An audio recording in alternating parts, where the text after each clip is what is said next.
It is Friday. It is Stash Wars Live. Mike the Six Layer chilling here with the band is back. We back, man. I'm here with Your Highness, Tony, the Signature King. What's up, my man? I'm glad to have made it on No King's Day. I can't wait to talk about this, dude. I can't wait to talk about that. And then we're with one of the guys that got one of the most complete collections in all the comicdom. Jason, the Southern Comic Geek. What's up, Jason? How you doing, brother? Man, doing great. I'm glad that I was actually sick before I went to Baltimore, so I didn't come back with the con crud. So that's good, man. Everybody's back in one piece. Everybody, as you guys trickle in to the chat, say what up to everyone. Please smash the like button. Subscribe to all three of our channels. That is the Signature King, Southern Comic Geek, and the Sig Slayer Station. Please be sure that you are subbed all the way up, and then hit that thumbs up. While we're at it, guys, we're about to have a jam-packed show. Just to show you guys real quick, we are doing a Baltimore COMIC Con Stash Wars. Yeah! Southern Comic Geek and the Signature King, man. I can't wait to get into that. So please buckle your seatbelts because we got two seasoned Baltimore Comic Con veterans to talk about the show, the 2025 Baltimore Comic Con. But before we dive into that, guys, we got to talk about the picks of the week, man. And we got a good little portion, a good little as we say, segment on the picks of the week, and we're going to start it off. Just a reminder, this is coming up very, very soon. But the Todd Father, this is for my cats in LA. If you're watching, so I know some cats is in Santa Monica or the Valley or whatever. This is in Pasadena tomorrow. Now dig this. Todd McFarlane's putting in a whole work shift, dude. A signing from 8 a.m. to 4 p.m. You guys, when do you guys see a fucking signing that long? 8 to 4? So that, you know what that tells me, guys? That tells me that you don't have to trip, dude. This is going to be a pretty cool signing. Like, it's not going to cap out, dude. Like, pretty much, it's one per person. It's $20. But if you show up, you'll get it, because there's no way in the world it's going to take 8 hours, to get your SIGs. So this is, if you ever wanted to meet Todd McFarlane, this is the best time to do it, Los Angeles. This is at P-Dot's Comics and Collectibles. Shout out to P-Dot out in Pasadena. This is tomorrow. We're live right now. So tomorrow, 8 a.m. Pacific to 12 p.m. 4 p.m. That's crazy. And so I'm just going to say the rules, and they're going to be real strict on them. So, no spot saving, no cutting. You'll get a ticket. You can't get no advance tickets, nothing like that. He's not going to do no sketches or remarks. But this is for the charity, guys. This is for, I don't know if you guys remember the crazy fires in LA, guys. And in particular, there's a community just adjacent to Pasadena called Altadena that was hit really, really bad. The Eaton fires. And so Todd McFarlane is donating all the proceeds of this signing to victims of the Eaton fire. So once again, this is why the Todd Father is cool, guys, because he's doing things for the people. So even when he's charging $20 a SIG, it's not even going in his pocket. It's not even going in his pocket. So you can't even complain. And then the cause, everybody in the nation saw those fires in LA. And so the cause is worthy. And I think this is going to be one of those days in LA where Todd's going to meet, like, not just comic book fans, but people, like the people that watch the movies, the people that watch that first Spawn movie, that crappy Spawn movie, the people that watch the Spawn HBO show, people that love Venom, all of that. LA is going to stand up. But the one thing that I want Todd to not do tomorrow, and I saw his IG post, and he was completely draped in Toronto Blue Jays gear. I'm telling you right now, you're going to Heart of Pasadena. The game is tonight. Win or lose, they won't care who the hell you are. Do not tempt those Dodger fans, man. Us Dodger fans, we could be crazy. So I would just go in there and just wear some good old Image gear. Don't wear no Blue Jays. Oh no, don't do that. Not in Pasadena. Oh no, you would definitely get at least spoken to by several people, if not heckled for that whole 8-hour shift. That's a long day, So I just want to put that out there. But I just want see it.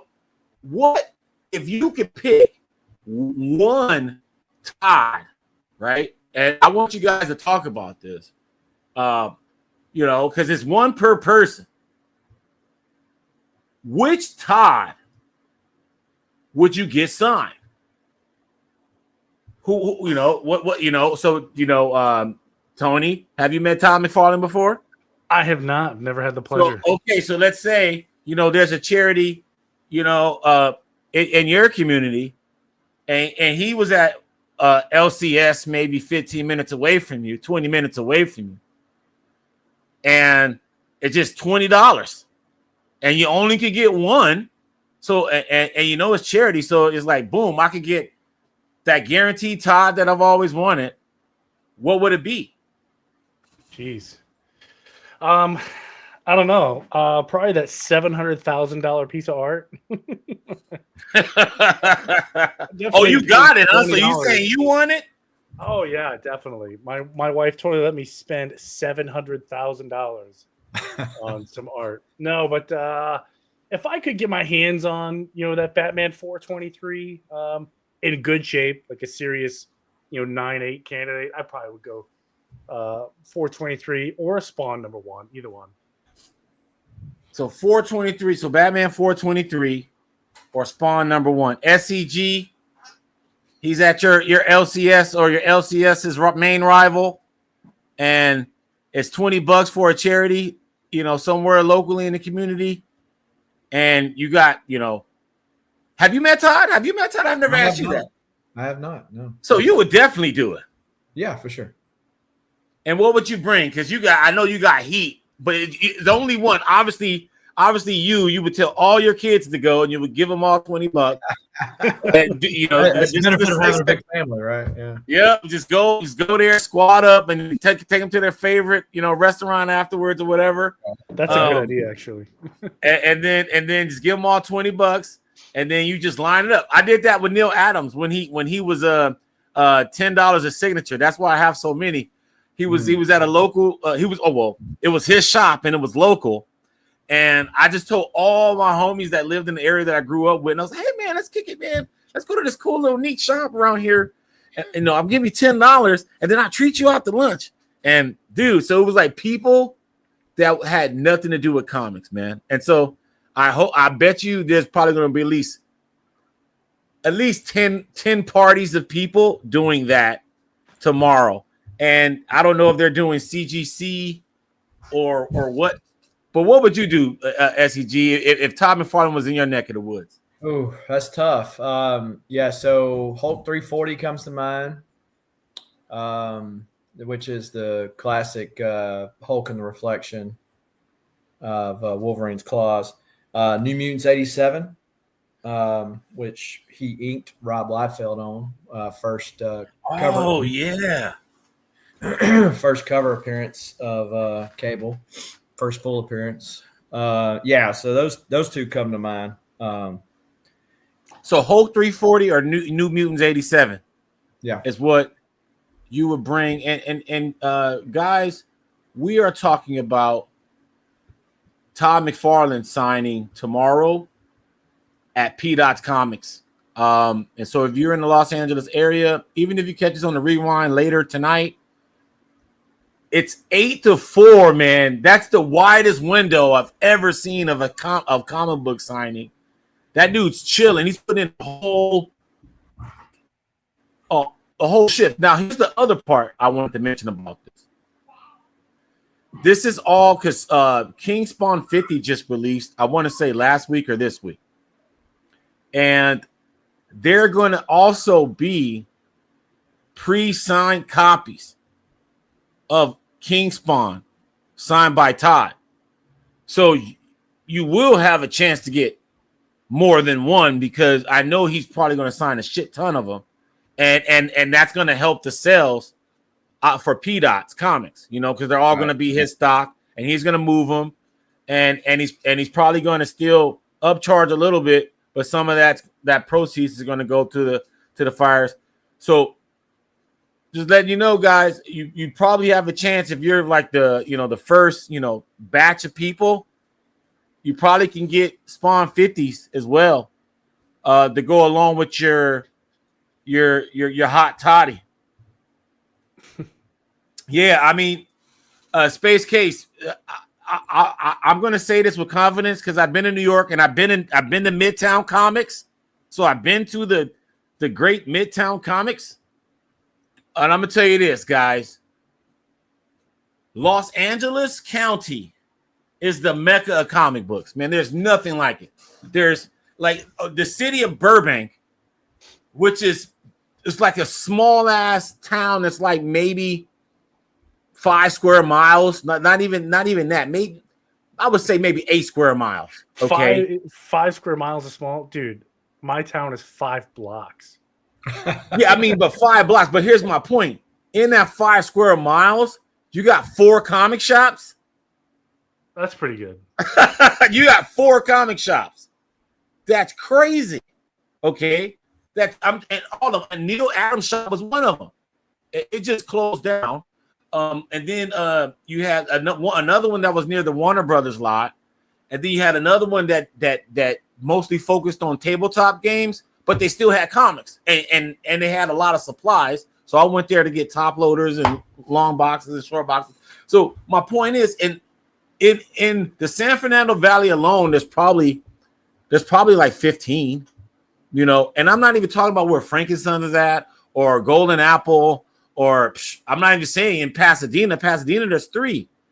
There's P-Dots, and then Collector's Paradise has one, and he owns 3 shops. So that's what I'm saying. It's like there's no place, guys. If you guys are into comic books, so on a Saturday, what me and my friends would do, like this is like every Saturday, we would go to a quadrant of LA and hang out and go shop diving.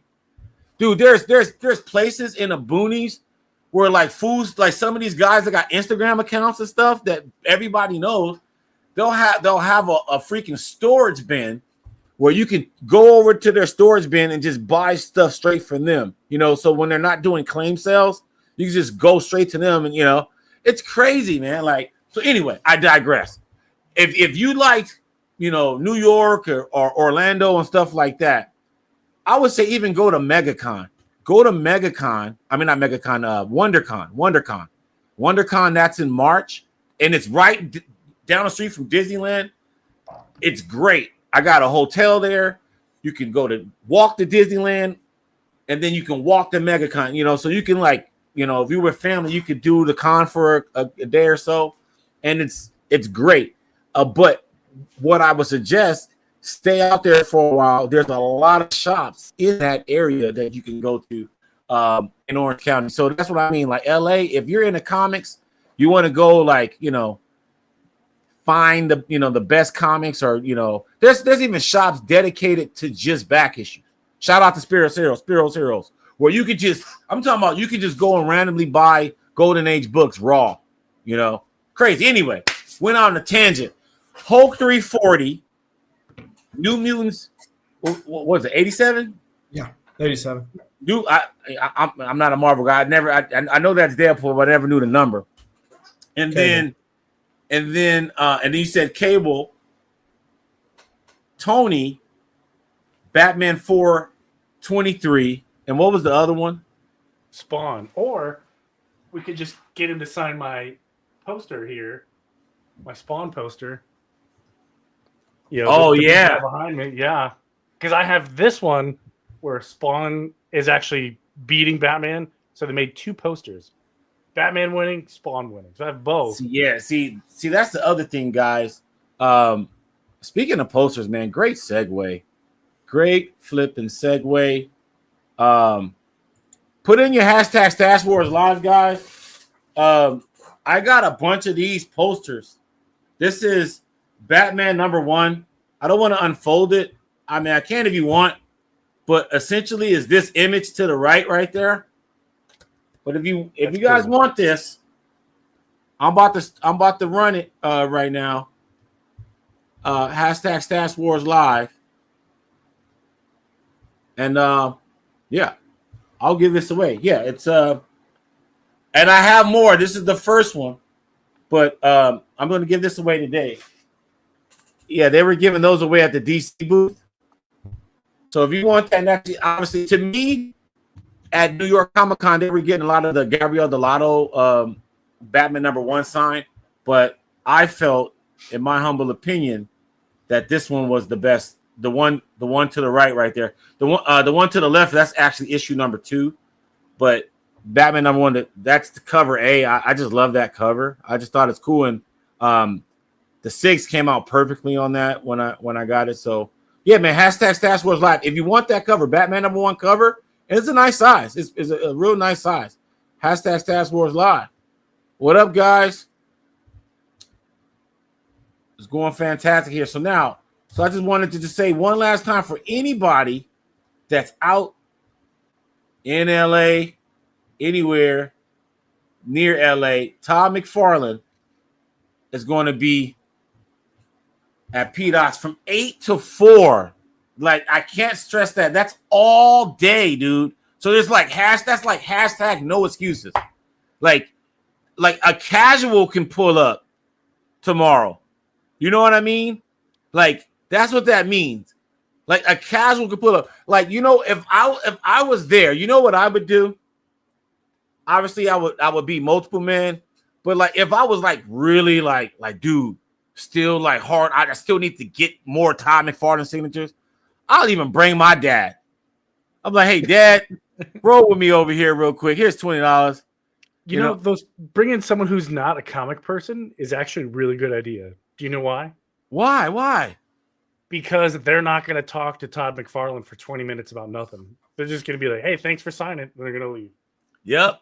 Keep it pushing. You sound like a true signature king. All right. On that note, guys, we are moving on to topic #2, man. And this is what we're here. This is what the thumbnail is. This is what I want to hear about. Both of you guys' impressions of Baltimore Comic Con. It's, you know, I've only been there once, and it was my favorite show for 2024. How did 2025 fare, gentlemen? If I could give it a letter grade, A through F, I'd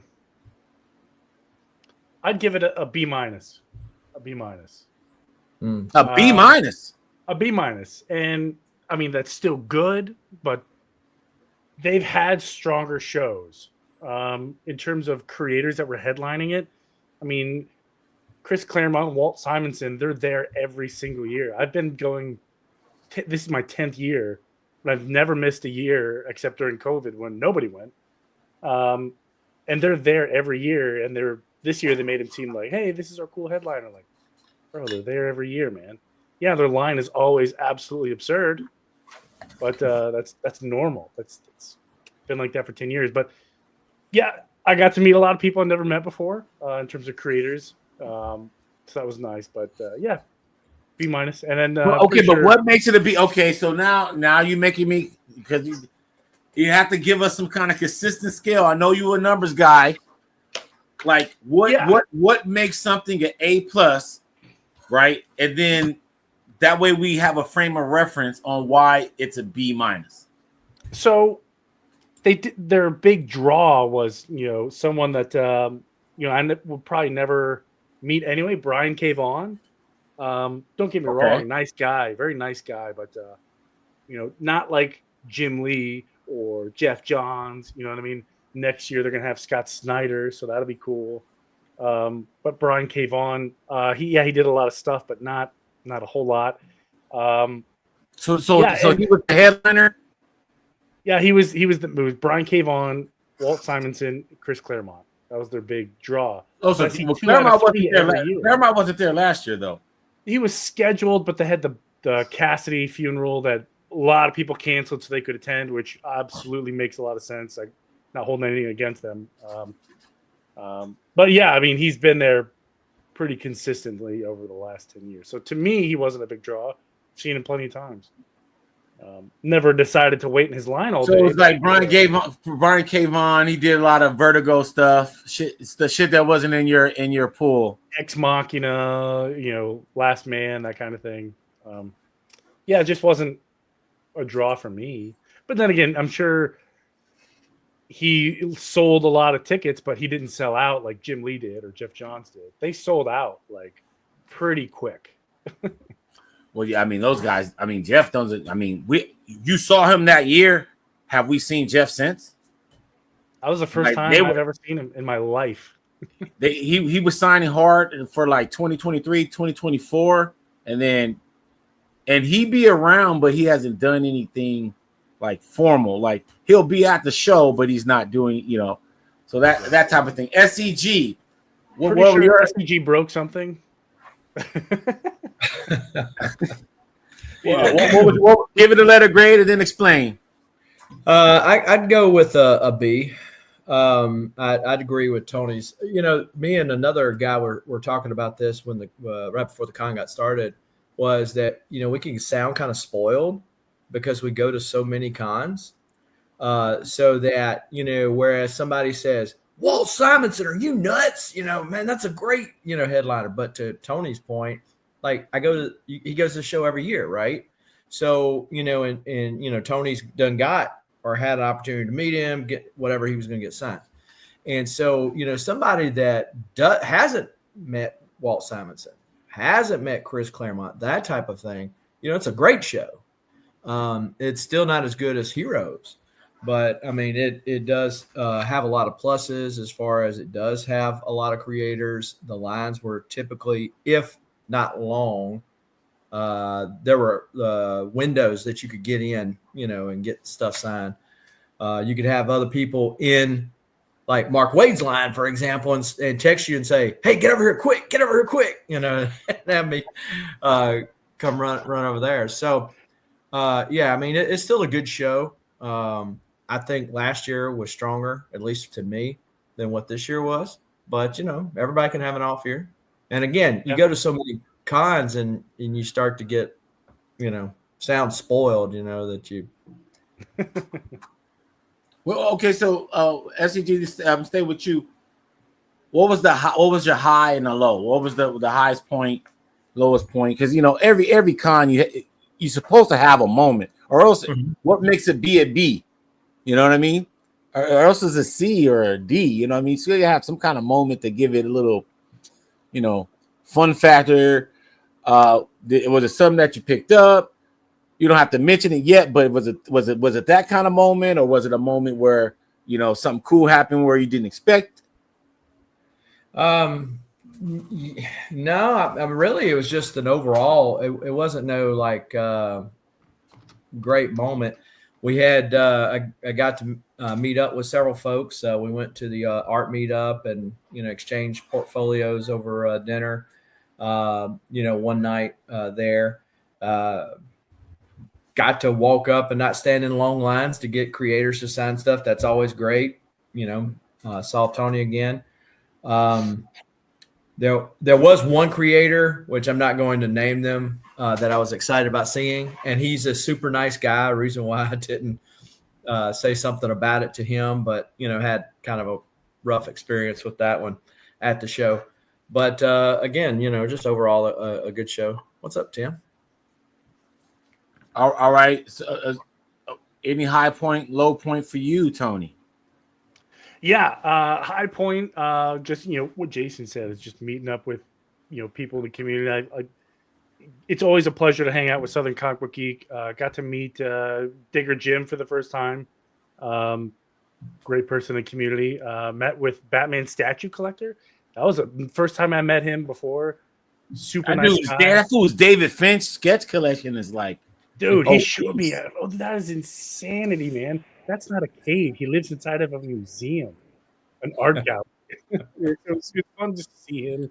I would say at low point is I didn't know it was discriminate against King's Day. That was the funniest thing. Yeah, that. Yes, man. Please break that down. So it was during the No Kings protest. And let me back up. So they decided to hold Baltimore COMIC Con on the same day as the Baltimore City Marathon, and they shared. It goes right down the street, so it was already a pain in the neck. Baltimore sucks anyway to get around, but it was extra sucky. So I'm going through trying to cut through the marathon and stuff, and I had to walk right through the No Kings protest. I mean, right down the middle of it. And you were dressed in your attire. Yes, as you see. So, and like, you know, people can be, you know, kind of jerks. And people are like, not like getting in my way, but they're like taking that half step. So like we bump shoulders, you know what I mean? I was like, okay, Baltimore. Like, so they thought you were trolling? They thought I was trolling, but I didn't know what it was. I didn't know what I was like. I thought people were just being jerks, you know. And then good thing the cops were there, because now it makes sense why nobody really did it. I mean, there was a place was absolutely crawling with cops. There's no way someone could have done something and got away with it. It's impossible. But they were probably thinking like they thought you was trolling the actual yeah, they thought I was probably trolling the event. But had they known, had they beat me up and took my bag, like, dude, why is this guy carrying a bunch of comic books? Like, it's not intimidating at all. And then Jason and I were stuck in the Mark Waid line, and I told Mark Waid the same story. Dude, he thought it was the funniest thing. Yeah, it was really funny to tell that to Mark. What kills me, man, is those cats' fault. I get what they're protesting for.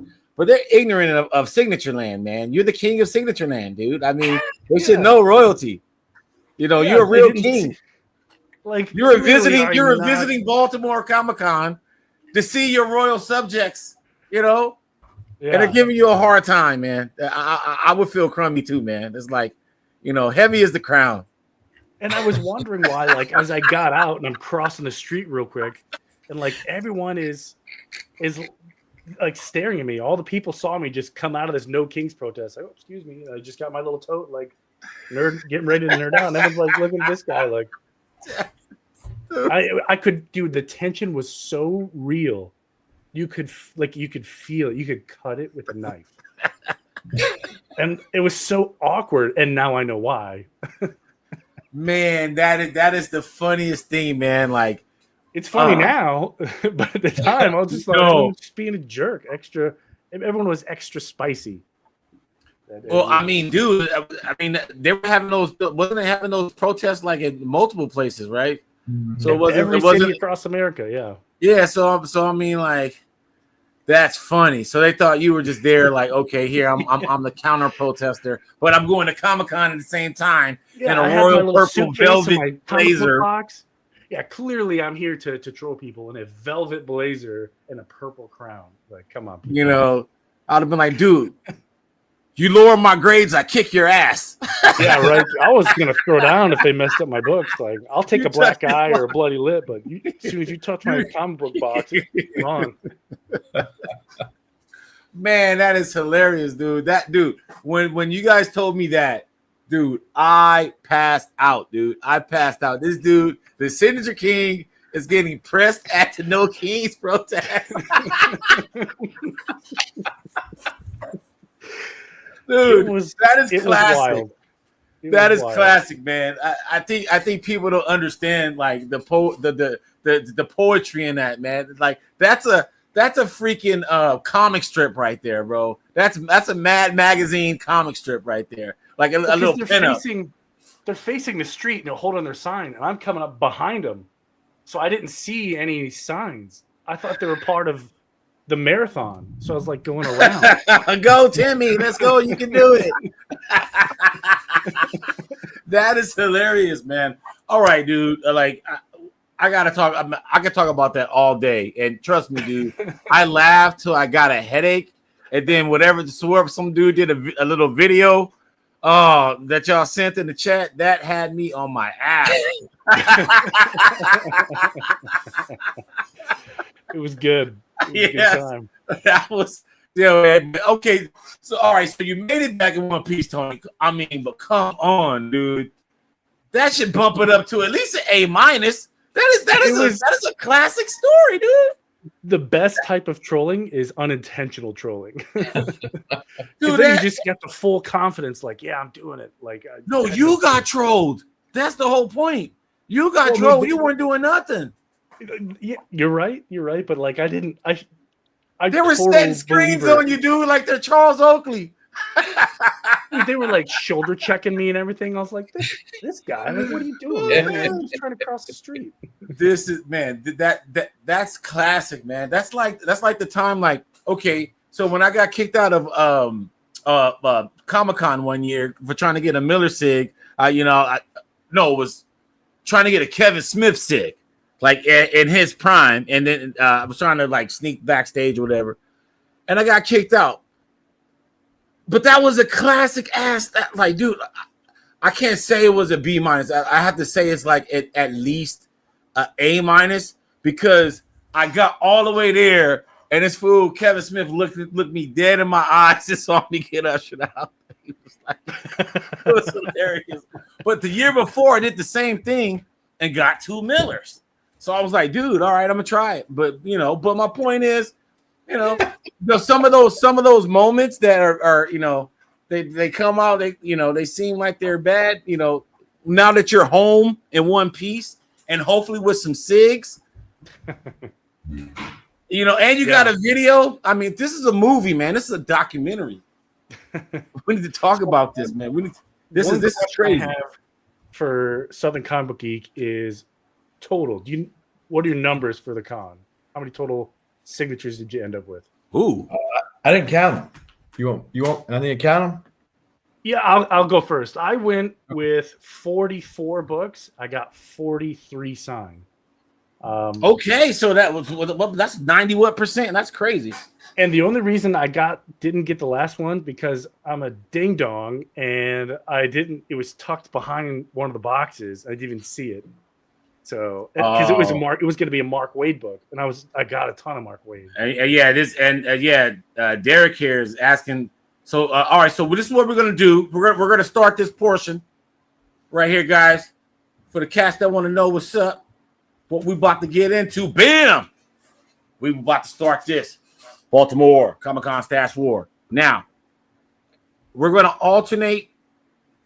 I don't know how many did you bring, Tony? What was the total? 7, 5. We got 7. Okay, yeah. Like to me, there's no limit. This was all what you want to share, but we're gonna go one at a time because I want to be able to marinate. And then so you said because you said B plus. I said B minus. Oh yeah, you said B minus. I said B minus. Yeah, I just said B. Just B flat. Okay. Yeah. So B and B minus. So I'm based off what y'all get. I'm gonna kind of grade based off what just the raw data, which is what y'all presenting in front of me, and based on how cool I think it is, I'll weigh it against your grade, because then I'll know if you're in fact spoiled or not. Okay. I know. All right. I know. So you want to start this off, Tony? Yeah. I could do that. So. Convention first for me. I've never met this person, but they were really fun to talk to. I know Southern Comic Book Geek got stuck in that but talking to that person for a while. I'm curious to how his interaction with this person ended up, because I know they were talking about something else. And that person is on my Blue Devil book, the first issue of Blue Devil, not first appearance, Paris Collins, who did the cover and interiors. I still haven't met him, dude. See that off the rip. You met him before? This was my first time. Never met him. See, Super nice guy, very talkative. He wanted a picture with me, so there's a picture of us. So because you're the fucking signature king, dude. Come on, dog. Stop being coy, dude. It's starting to piss me off now. You're the signature king. Yeah, you're harassed for Christ's sakes. But it was fun meeting him, talking with him. Just an awesome dude. Yeah, Pennsylvania native, so we were chatting about Pennsylvania stuff. So very fun interaction. Man, that is fantastic, man. I never met Paris Cullins before. Like, he's someone on my list. That's another reason why I do like Baltimore, because there's people that show up at Baltimore's and the SCG you mentioned Heroes. They only kind of show up to one of those two. Mm-hmm. And so if you want to see those guys, you got to kind of make it at one of those two shows. And Paris Cullins, I haven't met him at any of the shows that I've been at. Or SCG, first up the bat. I do got some stuff queued up. You just let me know when you want to, at what point you want me to do that for you. Yeah. So Paris was actually a last minute ad, wasn't he, Tony? Yeah, they added him like 2 days before the show. Yeah. Yeah. So it pays to pay attention to that list, because I was able to, like Tony, throw some stuff together at the last minute. Hey, Gabriel, do me a favor, man. If you're chilling tonight, definitely call in, because we're going to have a call in portion. Definitely tap in. I'll put the link in the chat in a little bit. I want to see Tony SCG's haul, but holler at us later. Let me know if you want to hop on later. All right. Found when we were there, we would have hung out a little bit. Right. Yeah, he was there. All right. So this is Exo Manowar number 50. This is, I believe, a 1 in 25 variant. And I got it signed 3 times at the show. So it's always nice to get something. I see Robert Venditti. Who are the other two? Yeah, right there. Kerry Andrews, which was the first time I had met him before. Never met him. There you go. He's a nice guy. And Fred Van Lent. Never met. Yeah, so there you go. Yeah. So damn, I got some Batman covers for Kerry Andrews, man. That's cool. So that he was at the show too? He was. He had a super long line, and he was actually, wasn't he right next to Paris? And as long as I sat waiting on Paris, I was able to just walk over there and get a signature. I thought he was next to Middleton. Maybe I'm thinking of somebody else. He is. Middleton was on the other side. Oh, so both are right. Both are true. Yeah. Mm-hmm. Okay. Yeah, it's weird. Do you say his line was long? When I met him at C2E2, I just walked right up to him on like peak of Saturday. Not a single person. Friday when he was there, it was packed out. He was one of those that had a line wrapped around, which I will say, one of the positive things about Baltimore, they're very good about showing where their line ends. Line management. Yep. Yeah. That's a big thing with big guests, So, Tony, I got to ask this question. Since you asked SCG a numbers question, how many SIGs did he pick up, right? Now, do you go into the show? Obviously, we want to look at raw number 6, right? But I also, I'm going to ask you this question. Do you also think about first-time SIGs on books? Like, do you come in like where there's books where they haven't been signed before versus books that you're trying to add, double up, triple ups up on? Depends on the artist, but yeah, I do take that into consideration. But factors play into that: artist, the book, you know what I mean. But yeah, because the short answer, yes, it does. Yeah, because it's signatures, right? But then there's also books, and so we always got to make that distinction. So we're trying to get as many books signed, right? And then in that same process, we're trying to get as many signatures on those books signed. So it's that ongoing ebb and flow.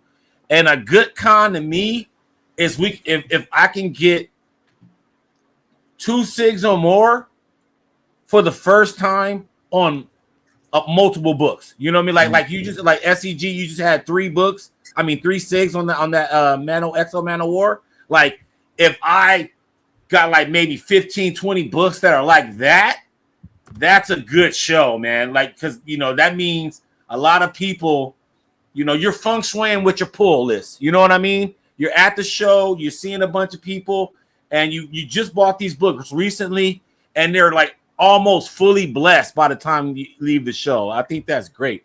All right, so Signature King, you are up next. Let me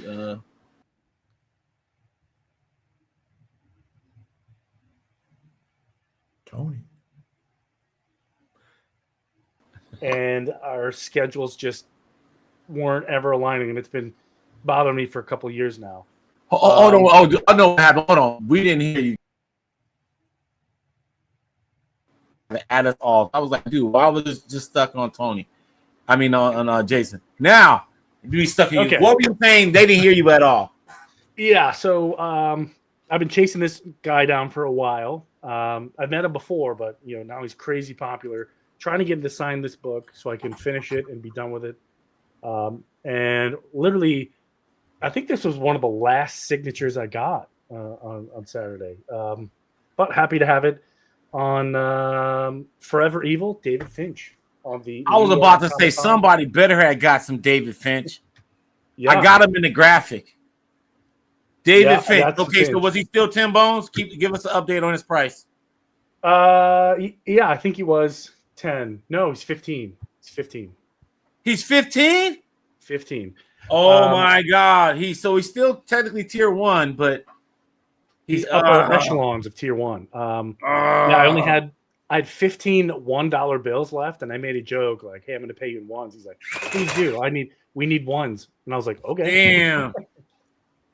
So, but nice guy. Again, we were talking about I'm meeting David Finch at his booth, talking about stuff. None of it was comic book related, and we were only talking about The Office, the show. I don't know why. He was talking about how he watched the British version, and it was cool. And I told him, do yourself a favor and watch the Saudi Arabian version. I have no idea what they're saying, but it's awesome to watch. Way more fires than what I remember in the other offices. What? But yeah, it's cool. But it was a lot of fun to chat with David Finch, per usual. And I think I'm going to be done with David Finch for a while. $15? I'm done. Yeah, I'm done. I've got everything I wanted. I'm done. $15? Okay, yeah. Unless something crazy comes out. I'm done. I'm good. Oh God! All right. So thanks for that update. I got a couple signature updates. We'll talk about in a little bit. But SCG, we're on your second one. So I will say, in Baltimore's defense, that at least the ones that I was going for, there were a lot of freebies, and tier 1 signature prices, which was a very big plus for me. And to answer Tony's question, 53.6. Uh-oh. You can't win them all. Uh-oh. And there was some last minute game time decisions I had to punt. So, and so since I love this cover, and I want to beat Tony to it, just in case he decides he wants to show his. Okay. Last year I got Josh Middleton, Josh Middleton to sign this cover. So I got the inker to sign it. Oh, you have that too? Fuck. So Jose Marzan was on that book? Yeah. He did the inking on the interiors. I still want that fucking cover. Yeah, and Middleton signed it down here very much out of the way. Minimalist style. Yeah, I really do like that. Yeah. I never met him before, man. That's awesome, dude. That's freaking awesome, man. Josh Middleton. Okay, so I never met him before. How much was the SIG? 10. Yeah, so 10. So tier 1. Okay, yeah. And then Marzan, was he free? Oh, Middleton I got last year at Heroes. Okay. So, yeah, Marzan was 10. So Marzan was 10. Okay. Yeah, I haven't seen him in a hot sec. So yeah, all right. So now we're on round 3, right? Yep. All right, Tony, man, what's cracking? So since I got called out, I got to show the book, the same one, but I'm gonna up the ante and go with my foil. The Royal of Foil. This isn't my number 3 book. I just feel like I had to show it. But I like the way that he. I like that. So I just gave him a freebie. Yeah, you did. Here's a freebie. Okay. Hey, man, hey, I like that, man. Synergy King got a flex. Yeah, right. But for my actual number 3, I'm going to go with Night Terror's Nightwing. It was already signed by cover artist Dustin Nagan, but I got to add Becky Cloonan and Michael Conrad. Both were free. I love Becky Cloonan's signature. Yeah, she puts a little heart right up there. Yeah. I never met Michael Conrad, though. This is my first time meeting him as well. I've met Becky once or twice, but there's never been a Michael Conrad. But really cool. I never met him before. We are talking about, for all the people that are joining in, please smash that like button, join the chat. We will have a call-in portion later on in the show. We are in the middle of round 3 of the Baltimore COMIC Con Hall, and I'm glad, Tony, you honored, David Finch. So I was like, dude, all right, who I want to put to represent the show? I'm gonna throw David Finch in, and I'm gonna hope somebody, one of the 2 of these cats, get at least 1 sig, so it'll justify the graphic. So thank you for getting that out the way early. Happy to help, David. Thank you. I did. All right, SCG, we on to you.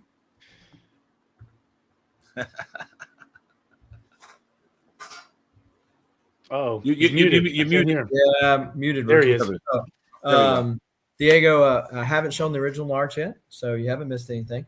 So Exo Man of War Unconquered. Last year at Baltimore, I got Liam Sharp to sign this.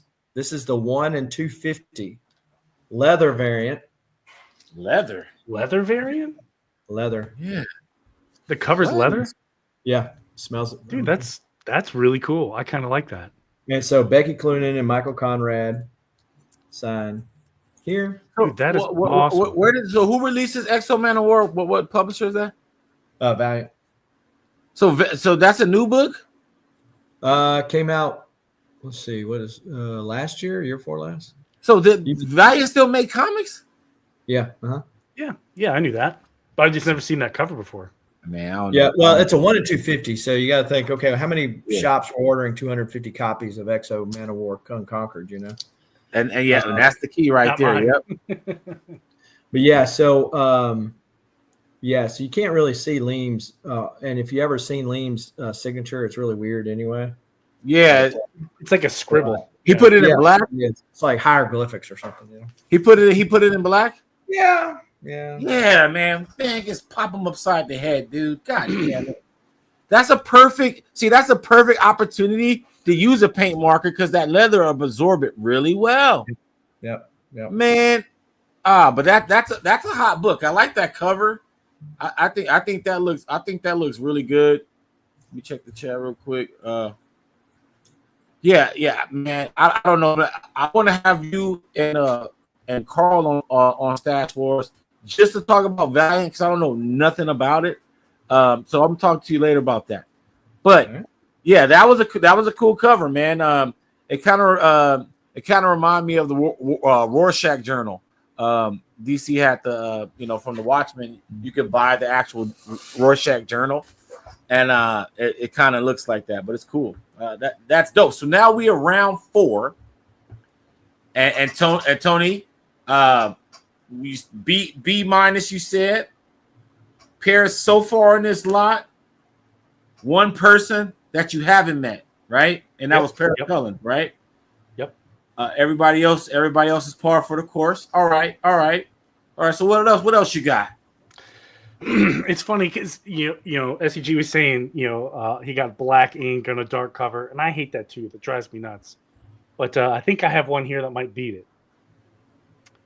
And this is a really odd book for my collection. For those who know me, but I have Ninja Turtles Black, White, and Green 1000 variant signed right here by Declan Savely. And you said 1000 mean like 1 out of 1000, like a ratio? 1000 convention exclusive. This was one of the exclusives for New York Comic Con last year, I think. Like the super cool variant. But there we go. That was a good shot. Keep it there. That's a good shot right there.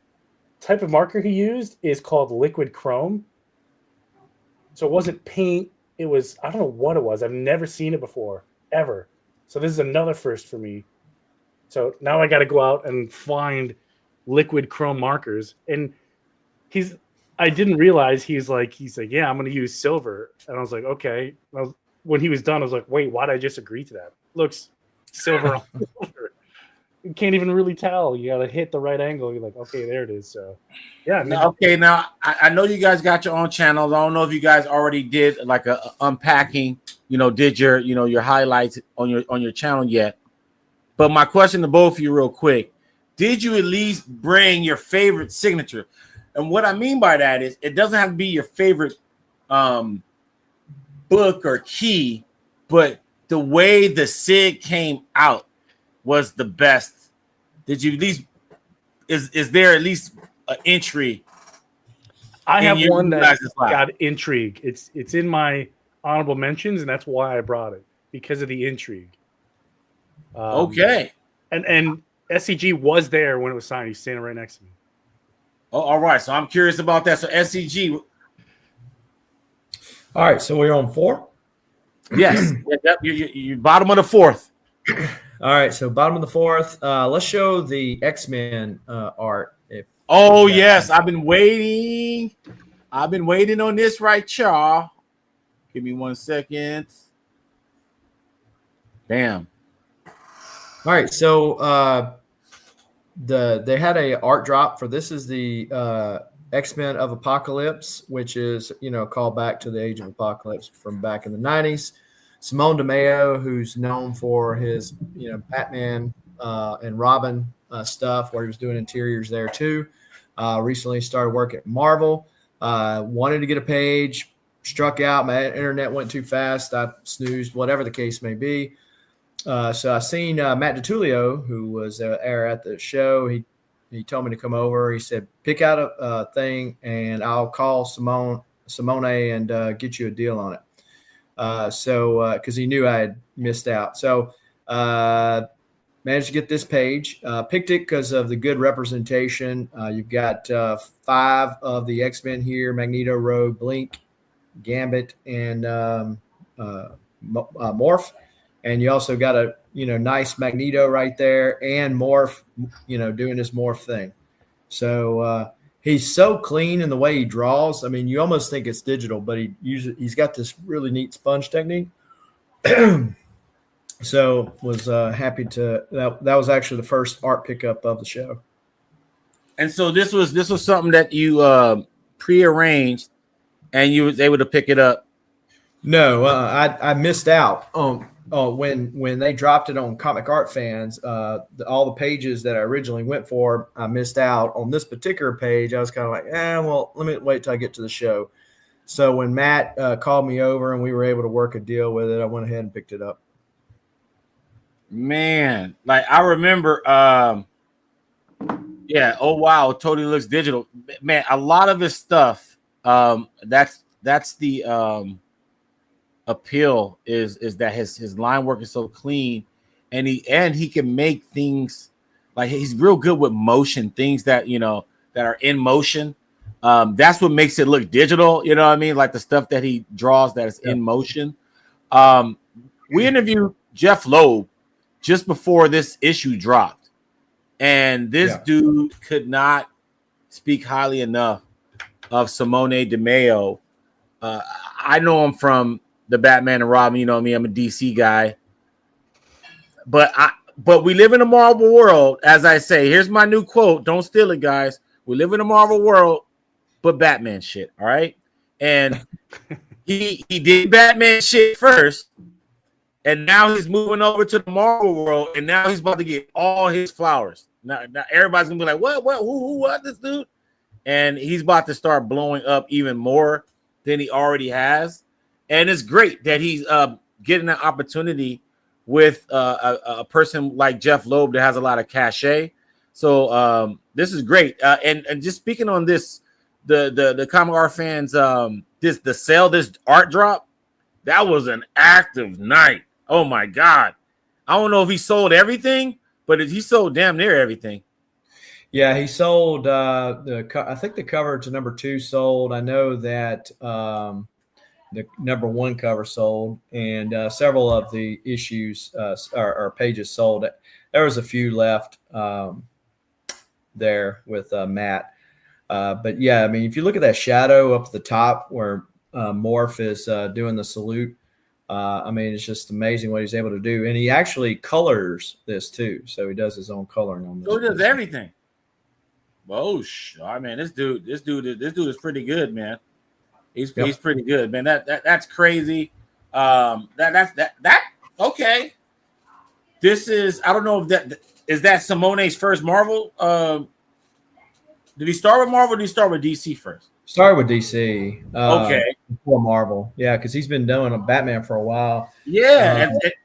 So this has to be like his first, like, you know, Marvel interiors. One of his first, if not the first. And maybe the other one he did was just a cover. And then he done the interiors for these. So man, okay, so now we're at the top of the 5th main. And Tony the Signature King gave this this show, Baltimore COMIC Con 2025, in his royal opinion, his royal evaluation, his royal assessment, B-. And I'm still, you know, I'm waiting on that uppercut to be like, nah, this is a B+, nah, this is at least an A-. So here we are, Tony, your 5th pick. Okay, number 5. So first time I met this person, so that's always extra special when you meet someone you've enjoyed their art or they're writing a lot for a while, and getting to meet them, especially when they live overseas. It's almost impossible to get them because usually those people go to like San Diego or New York. They don't come to Baltimore, which coincidentally is the reason they came to Baltimore, because New York Comic Con was like the previous weekend, and it's right down the road. So I'm going to go with Joshua Middleton. There we go. Yeah, on the new Champions of Shazam. So, and you're a huge Shazam fan. Yep. So I was like, dude, I got to get him to sign the Mary Marvel variant cover. And it was really fun talking to him. Yeah, it turns out his family lives like 20 miles away from me. They're super close. Not Mike Hawthorne close, but still pretty close. Now you said Middleton was $10. $10. Yep, $10. Never met him, and so you got the Supergirl foil. I mean, a Batgirl foil, and now you just showed the Mary Marvel cover. So you got two Middletons in this lot. No. Technically, only one is part of it. Yeah, that was a clapback. You're right. I forgot about it. That was a clapback. All right, SDG. What's going on here? There we go. All right, so how about let's queuing up the Hulk one? Oh my God, guys! This right here. Is this the Hulk one? Is this the Hulk one that I like? Yeah. Yes. Awesome. Yes. Awesome. Yeah. This right here is crazy. This is crazy. So this is Brian Haberlin, who did some work for Spawn back in the day. But just beautiful watercolors. There's actually two. There's a Bruce Banner one, and there's this Hulk one. I picked up both of them. There's the Bruce Banner one. And so the Hulk one, and then he did these, what they call blink prints, which is the one that's colored to your right. And so they come with a 3D glasses. And so if you close one eye, you'll see Bruce, and then you open the other eye by itself, you'll see Hulk. So it gives the illusion of the transformation. So really neat. Didn't know how I was going to be able to convey that or let you see the transformation via the YouTube world. but just think about 3D comics from back in the day. We had a nice short conversation because he had a background with that and doing comics back in the 90s. And he's actually going to be at OAX this year. He's one of the featured artists there. And so, yeah, if you can pick up or you like watercolors, then certainly recommend picking up a piece by Brian. Okay, and was this the first time you met him? Yeah, the first time that I met him, I actually seen him on Comic Art Fans YouTube channel. Wasn't familiar with his work, and just some gorgeous stuff. If you go to the Comic Art Fans website and search for his name, you'll see a lot of great stuff. Some gorgeous, fantastic foil renderings and so on and so forth. So. And these were pre-done? Yeah, he had already done them prior to the show, but he I know he was doing commissions at the show. And what's the size again? I think they're maybe 9. Well, it's not 8.5 by 11, maybe 9 by 12 or something. Oh, something okay. Like that. Yeah. So the 3D blink or wink print, as they call them, it's 11 by 17. And so he was selling those wink prints, like he had a bunch of those. Yeah, so he had wink prints of several of the pieces that he had pre-done for the show, and so it's like, hey, if I get the original art for it, will you give me a wink print for free? But so the wink prints were, I think, numbered to 40, and so they were limited numbers. That's cool. Awesome. I didn't know what that was. When I was looking at it, and then so I'm glad you gave it context. So like that's crazy. And then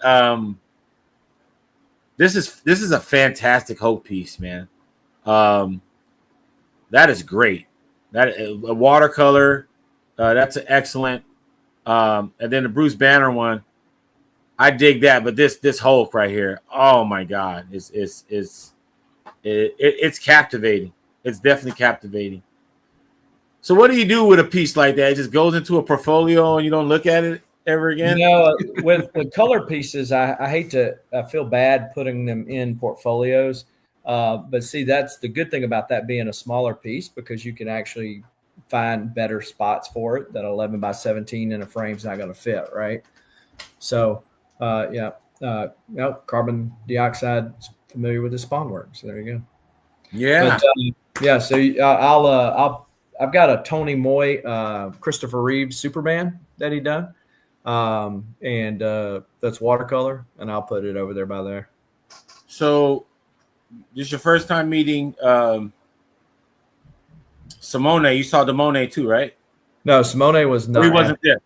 Yeah. Oh, he wasn't there. First time I Okay. meet Andrews. First time I meet Paris Cullens, Becky Cloonan, all them. Okay. All right. So but so far, and what you've shown Kyer. You haven't met him.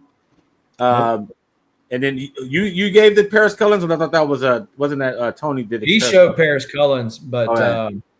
And I actually got something signed by Paris as well. Okay. Yeah, so that was my first time meeting him also. All right, so Kyer, Brian Aberlin, and then that Cullens is going to be in your pick'ems too. Yeah, it might be okay. All right, I'm taking down notes right now, man. So I'm still evaluating your evaluations. All right, so now we're on 6. Yeah, so these two people that signed this book, never met them before. And coincidentally, their booths were right next to each other. So that made it pretty easy. And both of them were fairly easy in terms of the line. So here we have the 1 in 25 Arkham City Order of the World, signed by writer Danny Waters and signed by artist Danny Strips. So 2 Dannys. One's Danny, the other one is Dani. Man, I'd never that's pretty seen cool. that book, and I never heard of that title. So tell me about everything. Jesus. Yeah, so this came out fairly recently, within the last year or two. Both of them are from overseas, and they were at New York. So they got invited to Baltimore. They're like, why not? I'm in town. And who I got did lucky. what on the book? Top one is Dan Waters. He wrote, Mhm. and the bottom is Danny Strips. She's the artist on the interiors. Got it. Yeah, and he's from the United Kingdom, and she's from Greece. But it was fun to meet both of them for the first time. Kicking myself, I did black on a black and white cover. Should have done gold. I don't know why I did it. That's something maybe I could improve on. I brought my markers, but I just felt Okay, so pressure. they were Hurry up and go. next to each other. How many books did you have for them? Just This that is one? it for each of them. This is it. Just the one. So you could have quarterbacked the situation. Yep. All right, SEG. We're at number 6. All right. So I've got this book, Batman. Yes. Black and White. I think I might have actually showed it off on this channel. And so I did add some signatures to the interior here. So I added Chip Kidd and Michael Cho and Cliff Chang. Have you met Michael Cho before? He was there last year. I didn't get him to sign anything last year, though. What about Cliff Chang? You met him? I've met Cliff before. I've never met Chip Kidd. I never met him, man. I'm still trying to meet him. Yeah. So Kidd and Cho are right beside each other. Nothing for signatures. Yep. How was their lines? It wasn't too bad. There's like one or two people in the front of them. They done some book together that they were pushing, but yeah, they weren't bad at all. And then, like I said, when you get signatures for free in this day and age, whew.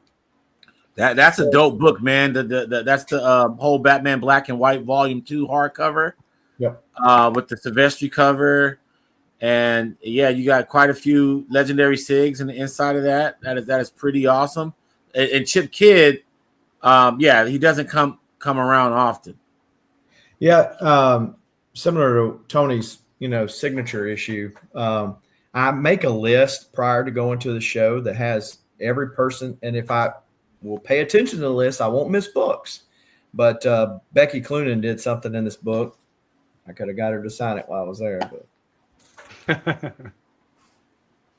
yeah, Chip, man, love this 96. Yeah, Batman. Look, Chip Kidd is hard, man. I never met him before, so that's first time. That's great.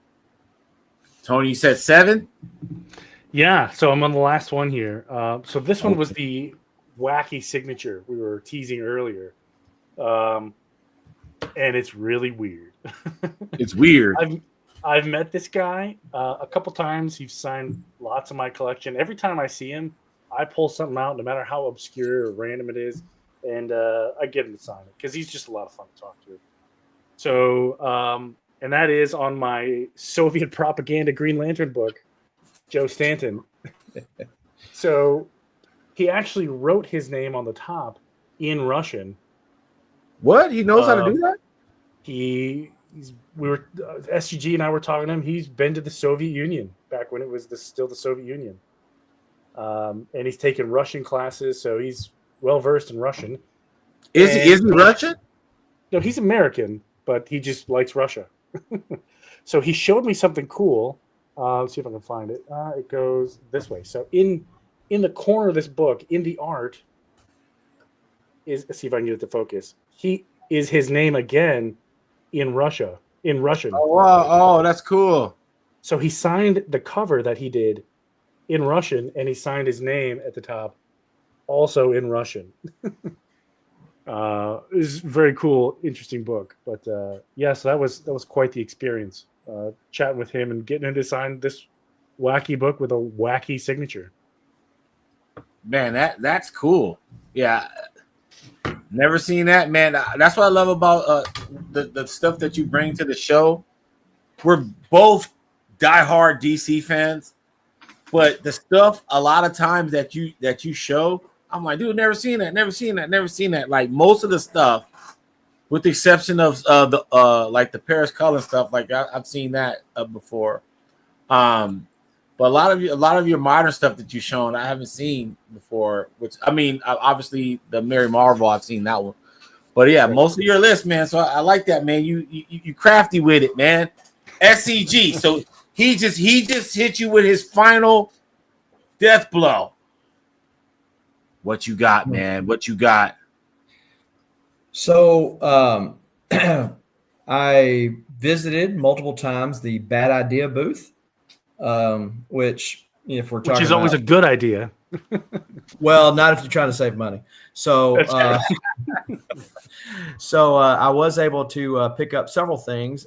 This one is one of the ones I brought tonight. Robert Venditti signed it for me. This is a New York Comic Con exclusive for their new book that's coming out called Ordained, and it's got enamel on there. Now, this is a callback to a show that was an interview that was done on this channel regarding. Did you not do a show with Dinesh? With Dinesh, with Dinesh and David. Yep. Yeah. So, and did y'all talk about the stake through the CGC? Exactly. Yep. All right. So the same guy that did that for them is the same guy that it's like some kind of resin that they put on the fist. The blood is. That's crazy. And so it's a New York Comic Con limited. Got Robert to sign it up here.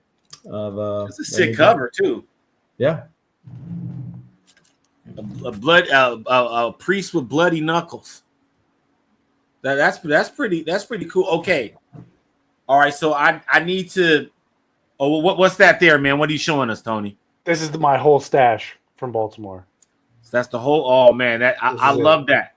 I need to see. Cause I'm still calculating, guys. I need to see rapid fire. Mm-hmm. So go through your whole lot, and one at a time. So who wants to go first to go through their whole lot? SCG wants to go first because I just put my books away by accident. So I got to dig them back out. Give me a second. All right, SCG. Let me know when you're ready. We ready? All right, cool. Blow you up again. Bam. All right, so we got the epoxy blood variant there. We got when I mean rapid fire, like keep it up for like 10 seconds. So people. Oh, you're saying rapid? What's rapid? I mean, but, So yeah, I mean, it's funny that you're pointing this out that okay, you never seen this person, you never seen this person, you never seen this person. Yes. I think it goes back to the spoiled thing I was saying earlier. Because again, met a lot of folks for the first time, got a lot of cool SIGs, and a lot of them were free, which was even better. So that's the best. That's the best right there, man. All right, so got the rapid fire. Oh no, not yet. And then we forgot about Bam. Yeah. Can't forget about this shit right here. I just need an excuse to see this again. This is cool. This is awesome, man. And then you got a Simone De Mayo. You got some Italian art. You getting Italian imported art in Baltimore, like you Bruce Wayne or something. Yep. So it was a good show. Or ended up being a good show. Was there Friday and Saturday. So. And so what? Okay, so I gotta ask. I'm cycling through these. Mm-hmm. So you showed us, you picked, some of your top crop. Mm-hmm. What was the highlight? What's the number one get of the pickups of everything? Yep. Oh yeah. Well, I mean, I got to see a lot of great art. As far as art goes, that Hulk is probably it. Even more so than the page. Yeah. Well, but because you have the interaction, like Simone was not there, so it's not like right. how'd you do this, or what were you thinking here, that kind of thing. So whereas Brian was, so so there's that. But yeah, I mean, just the interactions with the various artists who not only let you come up there and sign things for free or tier 1 prices. They weren't trying to gouge you, except for Neil Adams's table. But yeah. Yeah. Did you stop and look at the art there? I stopped and looked, but I didn't feel like taking a second mortgage out of my home. Yeah. Pretty. All right. So Tony, you got yours. Like I said, rapid fire meaning, you got time. You got time to go. You got time to go through them. I'm just saying, we were doing one at a time. Now you can just do them all in succession. Now, is what I should say. Sure, but at your own natural speed. Yeah. How does Baltimore compare to Heroes Con? So that's a SEG question. Yeah, Heroes is still better. I've never been. Why? Because they have, or the last 2 years have had more creators.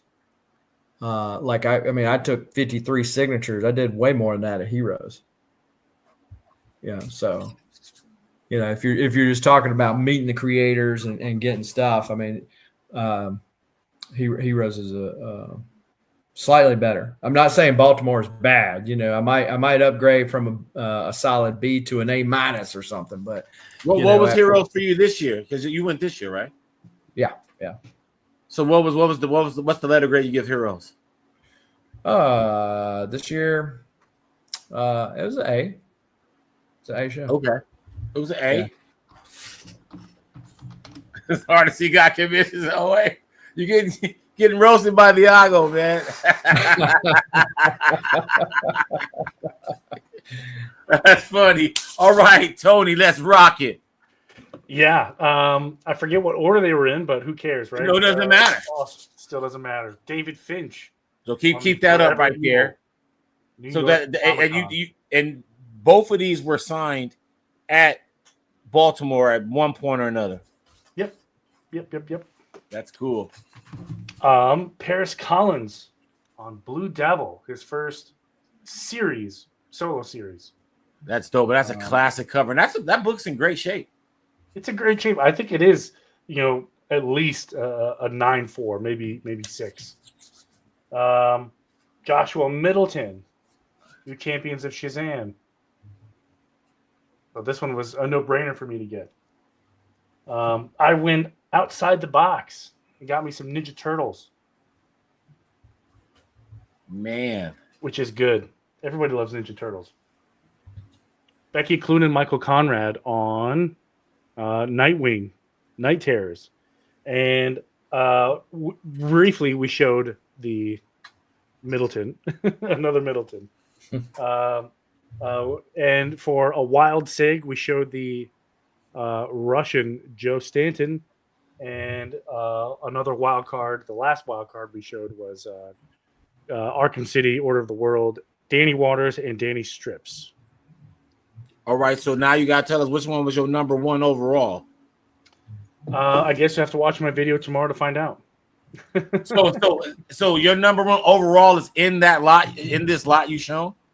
My number one overall is not one of these books that showed tonight. All right, so which one is still good? Which was the number one from that lot? Out of these, I'm going to go with Champions of Shazam. Right. Okay. Only because it's going to get slammed. It's going to go with the rest of my Shazam signatures on the wall, and it's going to look beautiful. So this is a perfect segue. Carbon dioxide. Let's talk about the SIG update, because I was going to talk about that, and this is a perfect segue to talk about this. So let me just go here to our overlays real quick. First off, who's the most expensive SIG right now? And that is Frank Miller. Frank Miller is easily, and this is what we do with the tiers. So we're going to explain all of that right now. So buckle up your seatbelt. So since he wanted to go for the biggest dog, the biggest of Willie's first, Frank Miller carbon dioxide is $80 raw. And then I always say, because this is tier 4, CGC Comics, because if you're like $20 or $30 or something like that raw, once you add all the fees and all the signature, stuff, it's going to be about $100 or close to $100 per sig, especially if you're getting your book signed through a facilitator. It's going to bring it into $100 range real easy. But if you just want to just a la carte be $100, Frank Miller's your guy. You want to spend $80 just for a name? Frank Miller's your guy. He is the #1 comic book signature.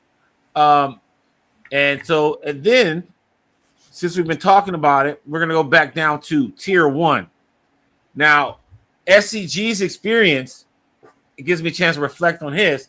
He mentioned in his own account that he got a lot of free SIGs, right, SCG? Yep. All right, so we got a lot of free SIGs. So free SIGs mean tier 0. We don't even put that in the mix because, hey, that's God's work. You come as you are and you bring them to the table, right? But tier 1 is when you got to start planning stuff and making tough decisions. Do I bring 1? Do I bring 6? Do I bring 4? What's the difference between 2 and 4? Do I splurge on this guy, shiest on the other one? I don't know, right? This is when it begins. And $15, damn it, that decision gets a lot more heavy. And you guys mentioned David Finch went up. So he is now $15, guys. David Finch is $15. Letting you guys know. Both terrific hard, man. It's fantastic. Yeah, easy money though. But wait, there's more. He's the most expensive. By your comment, it seems like you wouldn't be interested in buying one of those. But these other guys, but here's where these guys add up. This is how your con could get expensive really quick. 2 SIGs is, for David Finch is $30 now. That's a big change. Here's another one that I thought. Let me just go to tier 2 real quick. And here's a new tier 2, guys. I just made this slide today. Jeff Loeb and Gabrielle Delato are on the high end of tier 2. So now they are $40 now. And I saw Jeff Loeb last year at Baltimore COMIC Con, and he was $30. It's funny you mentioned Jeff Loeb. Someone said that he's $60 at Baltimore COMIC Con now. Okay, so guys, keep in mind, I was in New York Comic Con the week prior. Yep. I had Batman 158, right? So this is my own personal account, right? So I have Batman 158. It's already signed by Jim Lee, Scott Williams, Allison Clare. All of them were free SIGs, by the way. And I was like, okay, I'll pay $30. I was like, dude, so you mean I got all of these guys for free? All right, $40, that's a steal. That's $10 a piece. You know what I mean? When you look at it that way, that's fair. So I was like, you know what? I'll pay for the $30. I'm sorry, not $40. It was $30 because that was the last time I bought a SIG from Jeff Loeb. Was last year in Baltimore. It was $30, and so I was like, all right, dude, $30. That's less than $10 a SIG. So fine, boom. So I go to the line at Essential Sequential. They were like, oh, you just won? I'm like, yeah, that's $40. I'm like, what? Hell no. So I couldn't do it, right? All right, here's another price hike. So Gabrielle Delato is from Italy. So we all know that, right? Especially the art people. You guys know that. Jeff Loeb has been increasing his prices before I ever got a chance to meet him. And he's crying. The Claw, I am sorry, man. Shout out to the Claw, man. You know what? Not to go on a tangent, but I do feel for the younger generation because people like Jeff Loeb, they're in the mix right now. You just bought a Jeff Loeb page at Baltimore SCG, right? Right.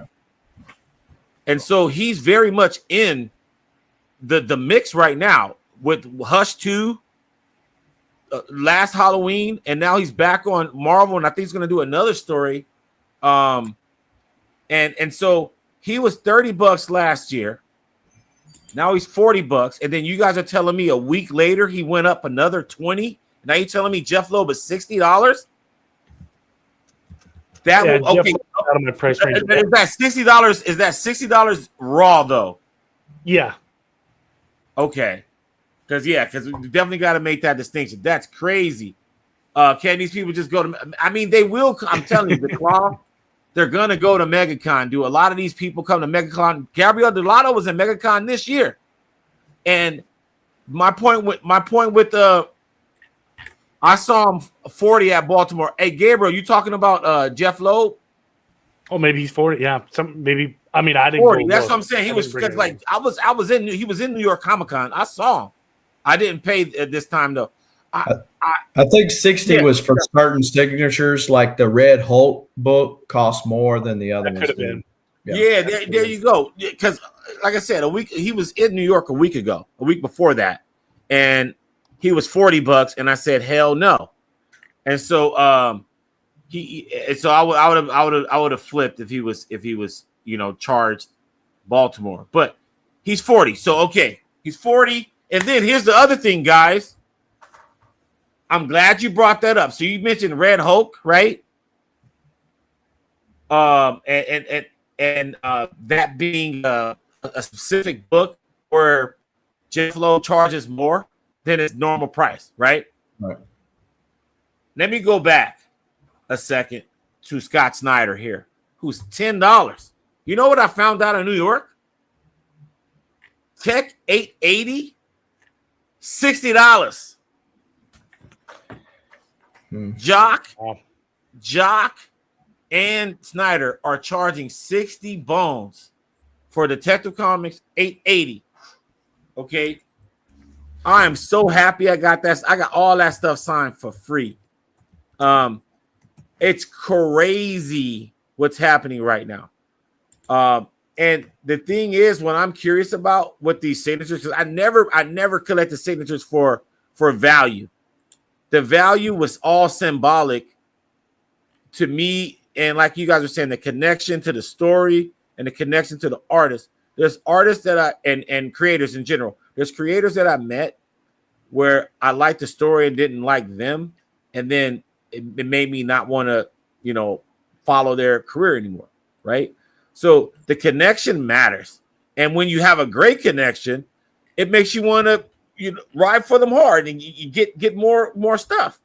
So Tech 880, $60. I just wanted to mention that. And just like Andy Kubert is $60 for Batman 655. But going back to this, Gabriel Delato was $30 in February. So he's from Italy. So he's not coming out here every weekend. So he was only out here twice. And it was at the beginning of the year, at the end of the year. And he was $30 in February and $40 in October. Okay. And so I just want to let you guys know that's why we have Stash Wars Live, because you guys got to tap in, because you never know. You might go off old news, and it might be a couple months ago. So these guys are, and I'm waiting, guys. I'm telling you, there's going to be one Friday, and somebody's going to price hike for a city and then go back to their normal price. And we're going to be the first to bring it to you. I'm telling you. And this is why I'm doing this, because I've seen it before. But now that charging for signatures are more the norm, I think it's time to, use this system. And this system is justified. We'll pay that price if the career justifies it, right? We've done it before. I got 2 Delatos this trip, but I've gotten like 12 Delatos for free. So I was like, dude, I'll pay for 2 this time. And that's all. But I would never be in a Gabriel Delato line ever again. Like, done. I'm done. Not in the States, at least. Now you talk about they're gonna charge celebrity money soon. Okay, man. The claw with the alley-oop. And I just want to say this last point about Jeff Loeb. He mentioned here on Six Layers that he was the first movie guy to write comics on a consistent basis. And so, and then with the whole Marvel thing, you know, him being an exec. And so I guess you kind of have to like put yourself in that echelon. You know, you can't put yourself in a $10 echelon when you've like ran a whole freaking division for Marvel, you know, on top of the best-selling Batman story probably ever. I think Hush, would you guys agree that the original Hush is probably the most selling Batman story ever? It's With up all there. the If it's not number one, it's got to be close. It has to be number one. It has to be number one. So, all right, so that's tier 2. And then tier 3, Jim Lee, guys. So this spot right here, this is where people get, this is where you lose people. This is where you try to get the free DC wristbands and stuff like that. Because Jim Lee actually was $70 he was $70 in New York. Jim Lee was $70 in New York. So dig that. This dude found the crack in our system. So now I gotta go from $50 to $70 tier 3 instead of $50 to $60. So he want to go up to 70 and be just $10 shy of Frank Miller. Ain't that a bitch? He found that little space. He found that crack in the defense and exploit. So he's the first $70 sig. That is disgusting. $70. Well, keep in mind, if you buy his little package that he offers sometimes, it does make it cheaper. I got a package for him for $70.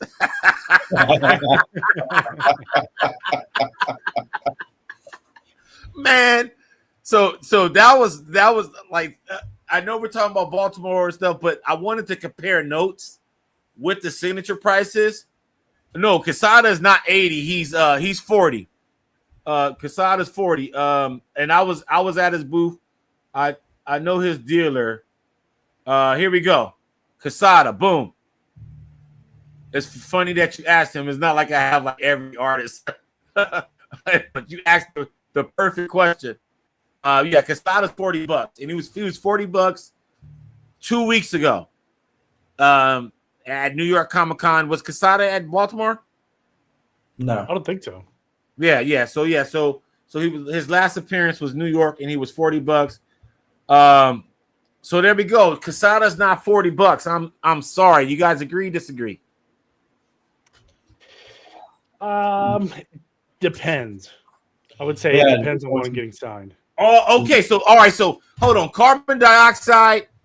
I'm loving your energy right now because you brought up Todd McFarlane, and guess what? That was the first topic of the day. Todd McFarlane is $20 tomorrow for charity. Okay, so if you're in the Los Angeles area, he's going to be in Pasadena. Finch was 15. Yeah, that's some bullshit. I don't like that. But yep. Todd is 20 for charity tomorrow. 1 per person in Pasadena. So if you're watching and you're in the Los Angeles area, he's going to be signing for 8 to 4. Dude, so that means anybody can pull up, dude. That's a gross amount of time. And it's only 1 per person, unless everybody in Los Angeles is going to pull up at P-Dots, which I don't know, man. Shout out to Mark, the Honorable Villain. He's going to be there, the boots on the ground, to let us know the enormity of this crowd. I'm curious. It's going to be a long line, but how long? Like all the way to the mountain long? Because P-Dot's right at the base of a hill. So that line, if it's as long as I think, is either going to wrap around the corner or going to keep going up the street to the base of the hill. That will be wild. So Todd McFarlane is $20, and this is for charity, victims of the Eaton fires. Otherwise, gentlemen, we have not even brought up Todd McFarlane in the tier system now, have we? He's a an interesting character where he falls in, because you can catch him at these charity events for $20. You know what I mean? But then again, you can go catch him in New York Comic Con and pay even more than that. So he's weird. I don't know where to place him.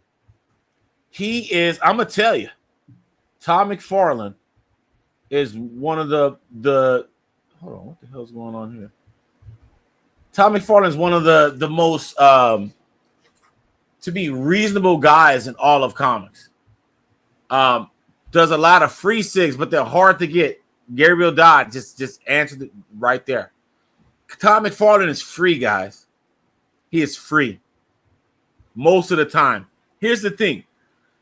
Todd McFarlane doesn't show up to most conventions, right? Like, neither one of you have you guys been at a show where Todd McFarlane was at? Nope. You see what I'm saying? So it's not like he's around a lot. You have to go to a lot of, you got to go to the New Yorks, This is where I saw him a couple weeks ago. You got to go to New York's, the San Diego's. Sometimes he'll go to like a Canadian Fan Expo. Let me see, where else has he been? Oh, he's been to WonderCon. So that's what I'm saying. He lives in LA now. So if you go to WonderCon, he's probably going to be there. Yeah, the raffle is impossible. He's way too much. Jim Lee has poker debts to pay. This is the comment of the night. This is hilarious. Yeah, Todd was at MegaCon this year. Yeah, I think I have MegaCon footage here. I don't know. I think I do. But yeah, Todd, he's yes. All right, so you ready to call? All right, so Gabe, give me 2 minutes. And I definitely, you guys want to see what he got at Baltimore, guys? Yeah. Pastor Batman. Sure. Heck yeah. Perfect. That's dope, man. I was hoping he was gonna stick around. That's dope.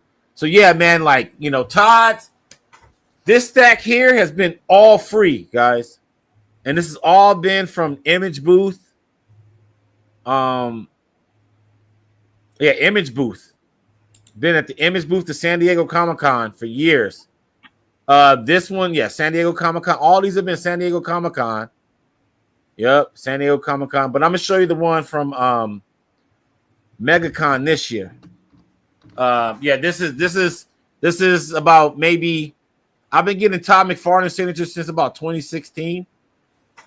So yeah, this one here I got at MegaCon. That's MegaCon this year, and then the rest of these have been just all throughout the years, San Diego.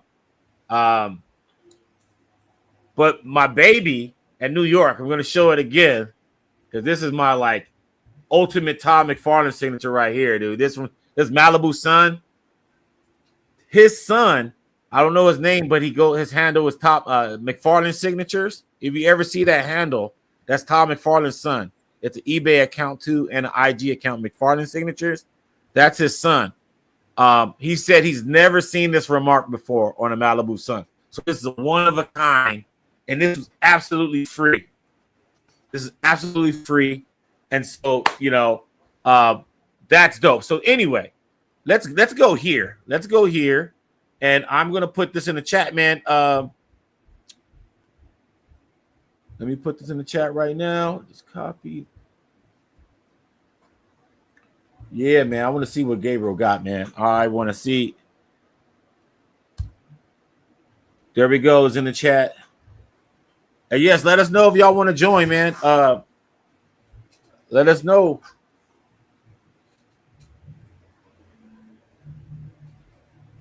Yeah. So all right. So while we're waiting on Gabriel to come in, I'm gonna talk about y'all, man. Y'all ungrateful asses. Okay. Brian Aberlin, beautiful ass. I mean, beautifully textured watercolor piece. And then you guys met Kyra Andrews, never met him before. Paris Cullins, never met his ass before. Lord knows I tried. Now, all right, hold on. Before I finish, I'll finish my scolding later. We got company. There we go. What's up, man? Hey guys, how's it going? Doing great. So you so happen to have been at New York and Baltimore, right? Yeah. So you went to both. All right. So first, let's start with that. Which one? Oh, give New York a letter grade and give Baltimore a letter grade. That's a hard one. I like the city of New York a lot better. I hear But I that. like the town of Baltimore a lot better. A lot more artists, a lot more access to artists, I'd say. I could just tell the difference. Like at Baltimore COMIC Con, I could hear the ringing in my ears from the week before because it's so quiet at Baltimore. You don't have all the crowds and everything. But I don't know. I like the international artists that come to New York, but I like the access to the artists in Baltimore. So New York, what you giving it like a B, and Baltimore A?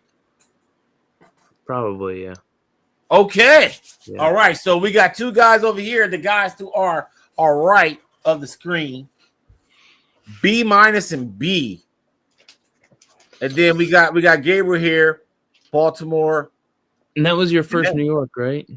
That was my first New York. I thought New York, like that's now me.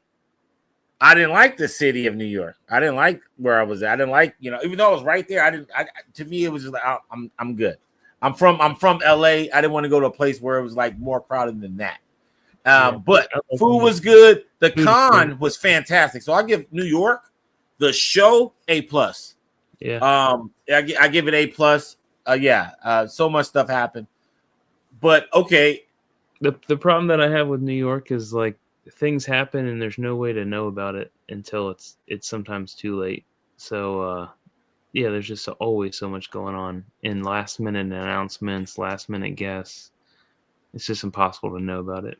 That's why, and this is what I said last week. San Diego Comic-Con is the worst at what you just mentioned. They're the worst. They'll have people, dude, San Diego will have as many creators as heroes, but they'll only announce like a fourth of them. So you're like, it's ain't nobody here, man, it's dead. And then you're like, you're at Arthur Adams' line, and you see what's his name, Brian King, or the dude. I was next to the artist from Arkham Asylum. I was like, dude, was it Dave McKean or something like that? I forgot his name, but I was so pissed he wasn't there. One year, Bruce Timm had a table. He wasn't announced. Another year, Brian Michael Bendis was there. Judd Winnick. I mean, I could go on and on and on where they were not announced.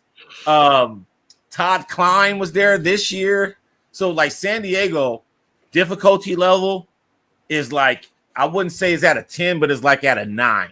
Whereas I thought New York, because like, dude, I did Thursday on hard mode and got everything, and I batted 100. I was like, whoa, that's never happened. I got in line. I was in line at like 7:30. I was telling them in San Diego, I'm sorry, I left my hotel at 7:30. In San Diego, whatever you're trying to get, if you're trying to get it with success, you're leaving your hotel at 6. You know what I mean? Like, you're leaving your hotel at 6. You want to be there as close to 7 as possible. And these are for the first come, first serve things, not even the randomized things. So it's like there's so much side quest stuff that you don't know about in San Diego. That's why I say, like, San Diego, I'm convinced now, like, if you can navigate San Diego, you have the cheat code to every con. And so far, that's been the case. I've been to MegaCon. I've been everywhere but Lake Como. But that's like, dude, you pay that much money to go to Lake Como. Shit, they might as well carry you and feed you grapes while you're there. You know what I mean? All right, man. Gabriel, man, show us what you got, man. I'm gonna put you on solo. Well, somebody you guys haven't mentioned yet is Kevin Nolan. There we go. So I got Kevin Nolan's Sig on here, and That's on Alex Toth black and white. Hold on, keep that up. Alex Toth black and white number 4, and you got don't tell me Brian Stelfreeze on there. Yep, I got that one too. That's dope. That's Batman Volume 1, Batman Black and White Volume 1. All right. This is the Joe Quesada I just told you that I have. It's a connecting cover. Wow. Yes. Ooh. It was like the Gotham War, right? Yeah. It's Catwoman. And so he was $40 still, right? Well, that was I actually got Quesada last year at New York, but this was Kevin Nolan, just $5 a sig. Oh yeah, Kevin Nolan. Was he still at the Heroes Initiative? On the cover. You know, Kevin inks for Quesada usually. And it was Kevin still at the Heroes Initiative? Does he still do that where you donate? Yeah. Okay. Five for Heroes. That's dope. And then one of the artists that Sig King got was Danny. Danny did the interiors here for Invisible Man. Dude, and you got what, a little remark? Or is that she did a remark for free. All right, so here we go. I'm glad I got SEG. I got Gabriel, and I got Tony here. Let's have that remark discussion real quick. All right. Is that a remark REMARK? Or is that a remark QUE? Like keep it up, keep it up. Is that a QUE remark or is that a RK remark, guys? And the RK is the QUE is the big one, lowercase, and RK is the the uppercase and RK is lowercase. Details would be QUE on that one. Yeah. That's I would say that's a QUE. I love those, man. That is fantastic. What else you got? Got Bob Hall. Ooh, what's that? Bob Hall. I never seen that book. Yeah. And was that free sig? One shot. I think he's $10 actually. 10 bones. What else you got? Okay, my next ones are from Mark Wade. So he was there. We go. One sig for free, and then. Well, hold on. You got to keep it up, man, so they can see it. All right, so hold on. So keep that up, and I gotta break this down because he's underestimating something. He got Jorge Jimenez and Timo Mori from New York Comic Con the week prior, and that Mori signature, that's a rare one, dude. Like, not many people is going to have that. Even when Jorge Jimenez, and you got a wristband for that, so you got him at the DC booth, right? Mm-hmm. Yeah, so like the Jorge, you could get him at Comic Sketch Art, but you couldn't get the color artist with them. And so the only way you could have got those was from the DC booth. And that triple sign, that's pretty good, man. Not too many people is going to have that book triple sign like that. Well, this is going to be easy to get more SIGs on because I see Chrissy Zulo, everywhere. She's always around. And Dan Slott was actually supposed to be at New York, but he backed out. So Black Spiders, what up? And Williamson, so I can get a complete SIGs on that. Man, okay, ooh, I really love the Batman and Robin year one, so I got a bunch of Mark Wade signatures, but I also got Michael Cho on this one. That cover is fat. I love it. So I got another. What was Mark Wade's signature? What was his price? His was one for free and then $5 after that. Excellent. So he is lower than tier 1. So he's tier 0, Mark Wade. And we got to give Mark Wade a round of applause. I'm sorry, man. I got to give him a round of applause. Mark Wade, because he's on the resurgence. This is prime $10 territory right now. And if he makes another hit series or have another hot year, he could be $15 territory right now. Mark Wade could. And if he's 1 for free and then he's 5, that dude is that man. You know how much damage somebody can do? That's crazy. This is one I showed last year, but I got Finch. Finally got Finch on here. All right. Keep it there. Let me do the SIGs. Keep that up. All right, lower it. So I see Joel Jones, Raphael Albuquerque, Becky Cloonan, Lee Weeks, Mitch Jarrett, Alex Sinclair, Jose Luis Garcia Lopez, Frank Miller, Scott Williams, Greg Capullo. I think that's Tony Daniel in the middle. Jim Lee, Finch, Tom King, and where'd you see Brad Anderson? He was at New York last year. Oh yeah, with Ghost Machine. Yeah, that's dope, man. I love the color scheme on that. Yeah, so I got Becky Cloonan and Finch on that one.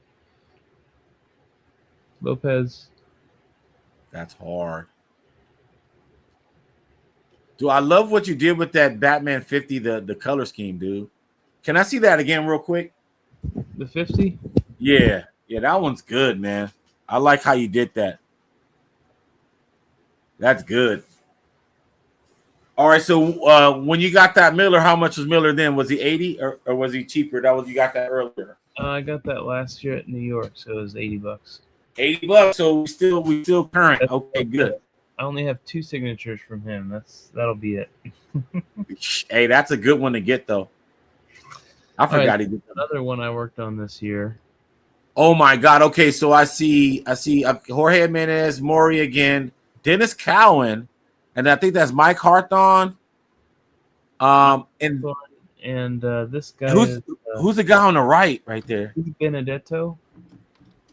I don't know who that is. Oh wow, that's a sick dude. That's a sick cover, man. I love that, man. And that's your own pen. Hey Tony, what do you think about his pen choices, man? He's quarterbacking these like nicely. Killing it, That's man. all one pen. It's beautiful. That's I like to see that. Do down here, but maybe if I keep going with it. All right. Yeah. Then what else? Last 2 years ago, I had a really bad experience with Paul Pope. Oh, you saw Paul. He was there this year too. What? So, he was a no-show at New York 2 years ago, and I had a really bad experience because Felix kept saying he's walking through the door right now. He's walking through the door, but 4 hours later, he just told us to get out of line because he wasn't coming. So I was pretty upset at Felix about that. So when he was announced at Baltimore, I just kind of shook my head, and I carried my books with me every single day, and every day. There was no sign on his table about signings. I just kind of figured he was a no-show, but somebody said that he did pop in and do random signatures. So on Sunday, right towards the end of the convention, I had kind of given up hope by then, but there was a line, and he was there signing, and there was only 2 people in line. So I pulled out my books, and I got my year 1 signed. There we go, the year 100. He was signing for free. Oh, so that's Paul Pope's signature. Oh, wow.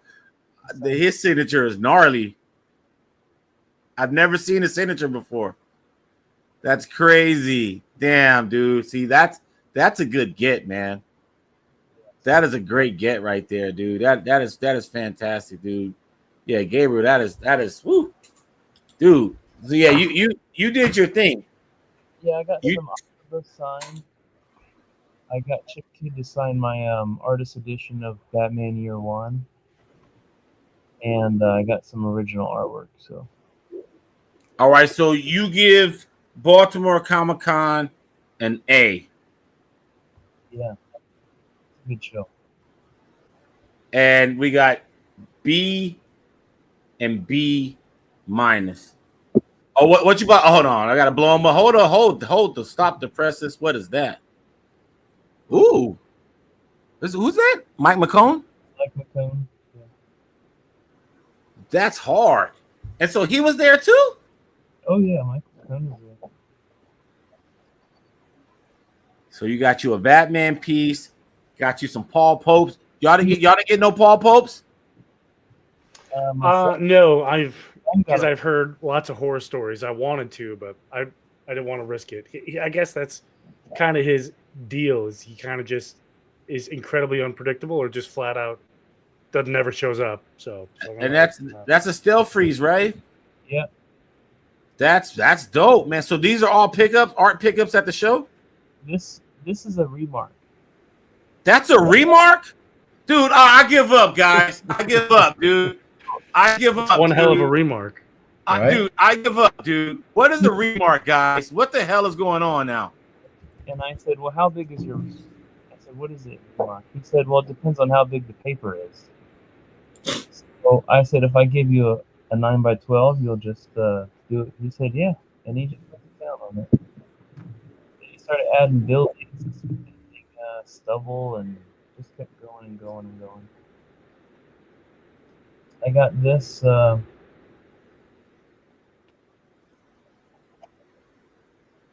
Okay, you got to stay in. Okay. All right. So this is what you got all this at the show. Yeah, all at Baltimore.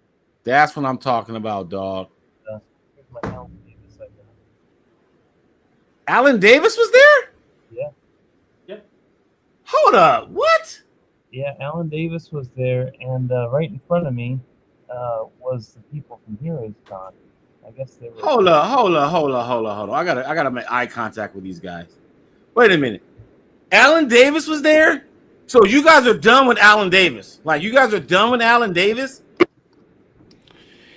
I saw him in Memphis a couple of years ago, or last year, whenever it was. Yeah. He was in Memphis a couple years ago. Who's at this one? Yeah. People were asking him if he's going to come to Heroes. They said, we'd love to have you come down to Heroes. And he said, I'm done with conventions. So I don't know if we'll see him anymore. I don't know. Alan, man, Paul Pope. All right. So and y'all just didn't have anything for Paul Pope because you said because of the horror story. Well, okay. So what don't I know about Paul Pope? He's notorious for being late or just flat out never showing up. And that's what he did at Baltimore. I mean, he would have a whole bunch of people in line, and you come back around the circle, he's gone. And people just walking by, and what he was saying, there was no signage on nothing. You just guess. I thought he just flat out canceled because they took his stuff down off his booth. And they're putting it back up a few minutes later because he showed up for like 15 minutes to do a few signings and took it down again, and then he left. He did that a couple of times. Completely unpredictable. Okay, So it's like I ain't got time for that. I feel that, man. All right, so what you got? You got one more for us? Oh, that's it. Unless you want to see. Oh, about to say, man, you was going ham, man. So yeah, your haul right now. That sounds like a freaking A. That's an A. You got a bunch of pieces, and so most of those were pre-done or like requests there? Mike McCone was the one that I pre-ordered, and I pre-ordered one from Becky Cloonan, but she never did it. So.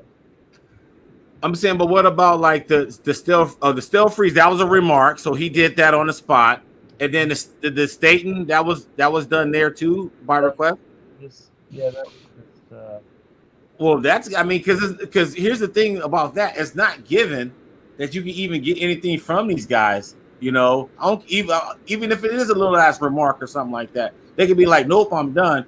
Dude, I was trying to get a damn Mora in New York, and literally, like I said, I was early. I went to get the wristband for Jorge Jimenez first, and then I rushed to the damn Mora's line to Quan's table, and the dude right in front of me got the last sketch request. Dude, he was like, yeah. And I didn't know what he wanted because he could have been anything because Quan repped a lot of people, and so he could have been asking about Casada, anybody, right? And he asked about Dan Moore. He was like, "Yo, I'm trying to get a Dan Moore." I'm like, "Fuck, damn!" Like the guy right in front of me, I'd rather would have been shot down. You know what I mean? Got there and then he's been like, "You know what? It's all gone." But like the dude right in front of you to get it, that hurt. Oh, that hurt. I was like, and then, so I did a favor for Quan, and I was like, well, yo, at least give me a remark, bro. Like, like hook up a remark. I mean, you could definitely, man, you can get him to do a freaking remark, man. And he was like, nah, man. I was like, dude, well, you owe me, man. So Quan, if you see this, and I'm probably gonna clip this, you owe me, dog, because you said I was gonna get a remark. I ain't getting no remark. So now you owe me, dog. You owe me. All right. Hey, but Gabriel, man, thank you for tapping in. I wanted you to tap in because I messaged you on Facebook, and I wanted to know if you were available last week, but I forgot you were gonna be at Baltimore. So that's dope. So a guy who was at New York the week before, and then Baltimore. And what state are you from? No. You're Maryland. So Baltimore was more your local show, and then you went to New York. So Baltimore, you'll be there every year. Yeah. Okay. Yeah, man. But yo, dude, thank you so much for joining us, man. And hey, man, you want to tell them where to follow you? Pastor Batman. Pastor Batman. Follow Pastor Batman, man. Thank you, brother. Thanks, guys. Peace. Cool stuff, man. All right, so that was dope. So his haul, that was an A+ haul, man. He had a lot of mofos. He had mofos that you guys didn't even touch. Well, and then he made us look more like spoiled children when he come in with that, right? Yeah, but I would say this though, in y'all defense, coming at y'all defense, I was, because before he came in, I was like, y'all, man, y'all spoiled, and y'all kind of are, but he hit some angles, Yeah. and when he was sharing the stuff, you guys already seen these cats, especially if you go to the show every year. But that was his local show. But like I said, man, you it's not guaranteed you can get on these lists, So I think he was batting high and he executed. But you guys are downgrading based on familiarity, it seems. The people, you've seen the people before, and you want some other cats. Yeah. But there were a lot of new cats still there for me there at the show. So yeah, I get it. And there were some cats that you guys, you had some new cats, dude. The Brian Stelfreeze, Remark. That was insane. Yeah. That was insane. And so, all right, but I'm talking about y'all. All right, okay. So I'm going back here, man. I'm going back here before I move on, because this right here, where is it at? It keep going fast. This is just insane. This is insane. This is insane. Getting this now, like you're the first owner of this DeMayo stuff. You know what I mean? It hasn't, it hasn't been in anybody's collection. This is not, some auction. You got it straight from the source. And then this. And then this. Yeah, man. I think you had a good show. Okay. I spent a lot less money this year at Baltimore than I did last year. Okay, so all right, so and then Tony, your percentage, you have to factor in your signature success rate. You said 43 out of 40 flipping 4, yeah. and then SEG.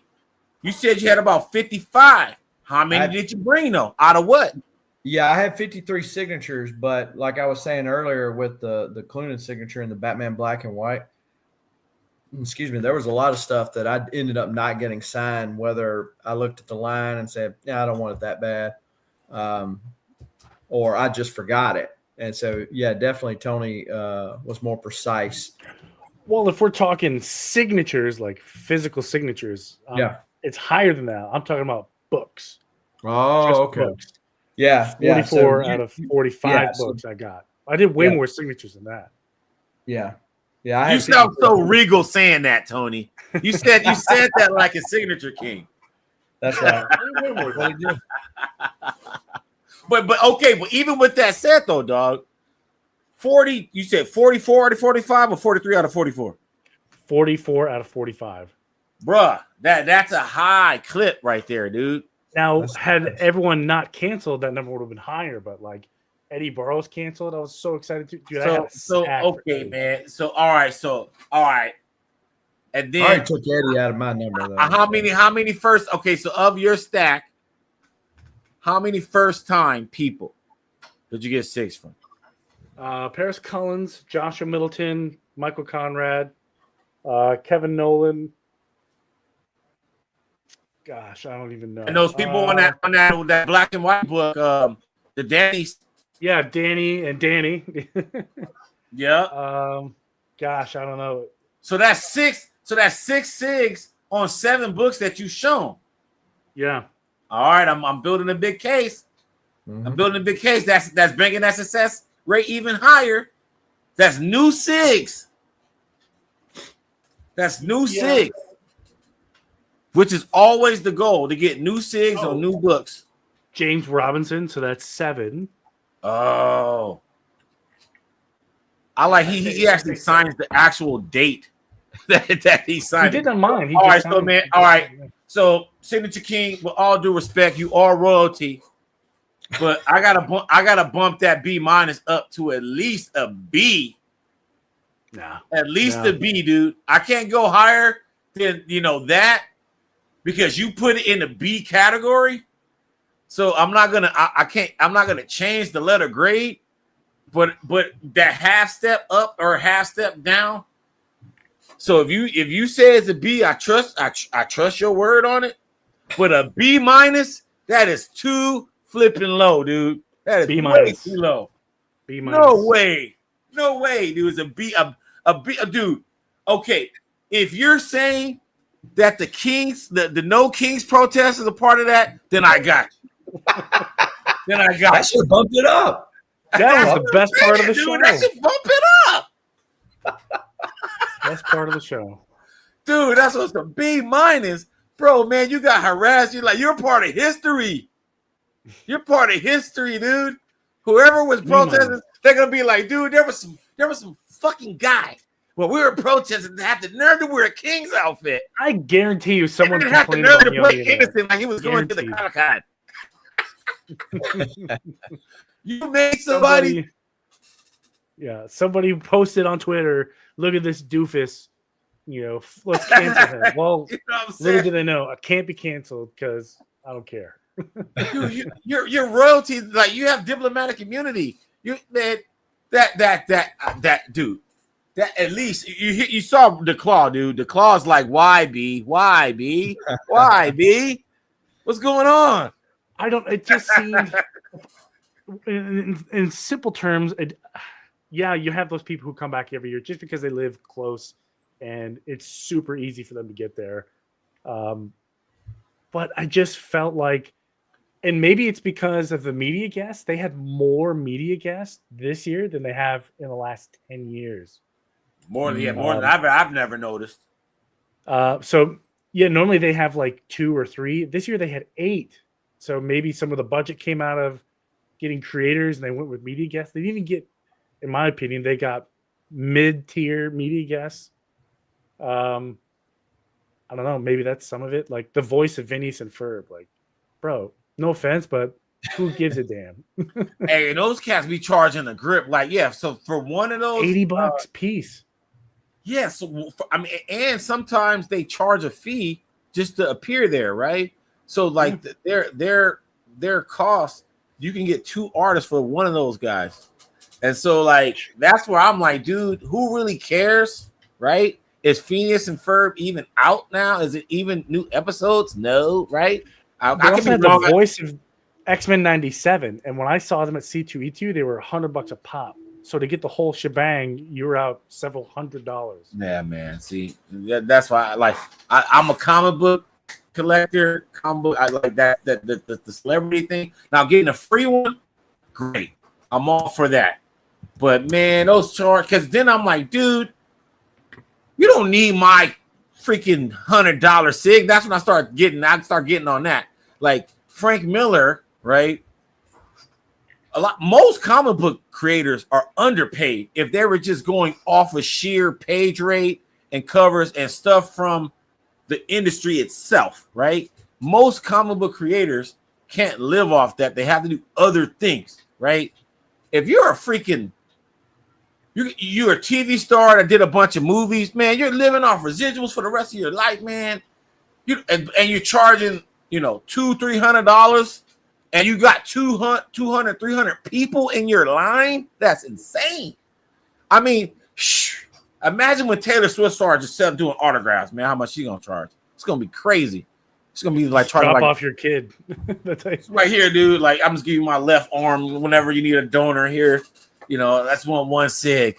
Man, it's crazy, man. It's crazy. All right, so I gotta say, man, at least a B, Tony. Nah, Gee, can't do it, man. Can't do it. a B minus, B a minus. B That's minus. still a good show. That's a good show still. No, B that's minus is great. that's to me. Our standards is high. A B is like almost mid. It it's was a like- mid show. It's It like was a it's mid-show. like okay. So it's a mid. So Baltimore was mid. I still Damn. had fun. I still Oh my enjoyed it. god. Oh my god. Thanks to Southern Oh Comic Con for my keeping me God. company. It was fun. I'm not saying it was a fun show. It was a great show. I had fun. Got to hang out, talk comics, which is great. But I feel, and I lied. I said 8 media guests. It was actually 13. So 13. That is a lot. that's a That lot is a for Baltimore. Every year they that's a do like maybe 4 or 5 tops. This year they had 13. You can tell they cut B that. minus. That's a royal B too. That's not an average ass, school in the hood. This is a royal B. This is from the Royal Signature Land B. This is a real highly weighted B minus. Okay, not some fugazi ass school around the way. This is from the school of Tony the Signature King. He's saying B minus. Book it. Okay, 2025 B minus. All right. Now SCG, yours a little bit harder, and I'm gonna say still, you gave it a B, right? Which is the score that I give, the grade that I give Tony, right? And I would say, all right, you met a lot of new people, right? The Aberlin piece was fantastic. Do you have a DeMeo piece in your collection prior? No. Oh, but see, I could have got that. I could have got that without going to Baltimore. So I definitely see the error of my way. Did you have to pay for shipping? No, but Matt wouldn't have charged for shipping. So. Oh, he don't charge. Okay. But the thing about it is, I get it, but for me, Baltimore is the furthest I've traveled. Well, I don't know. Kansas City might be the furthest I've traveled for a con, but it's a far con. So so you got to have some top tier stuff, and it did kind of let the wind out of my sails when Eddie Burroughs, backed out. Oh, he wasn't there. I backed out. Yeah, canceled. Oh, that would hurt. Olivier Coipel did that to me, and Clay Mann did that to me in New York. That was a good chunk. I had a stack maybe like that with Coipel, and he didn't show up. That really pissed me off because it's like you added weight to your luggage, man. And it's like, dude, I would have just left that at the house. But so I do think when you a highly anticipated guest canceling is a perfect eligible demarcation. You know what I mean? All right. So Eddie Burroughs didn't show up, and you were targeting Eddie Burroughs too, Tony? Yeah. I had a Was stack that? So you had something major. So let's talk about cancellations. Any other cancellations of note that you guys wish were there? Don Rosa was supposed to be there, but he's been having issues with his wife and some health issues personally too. I'd actually bought a book in Norway, a Donald Duck book for him to do a sketch in, so specifically for that. Garth Ennis also canceled. Garth Ennis wasn't there? That's true. Yeah, he did. Oh, okay. So all right, man. So all right, because that if I was there, those were cats that I wanted to see. All right. Jay Lee also canceled. Jai Lee. Yeah, Jay Lee. Yeah. $10. Okay. All right. So you guys are bringing me over. So it's now we got your accuracy, but then when you weigh in absences, right? Key absences. Then it's making me think you guys made the best out of a situation that could have been better, it seems. Yeah, it could always be better, but it certainly could have been worse, right?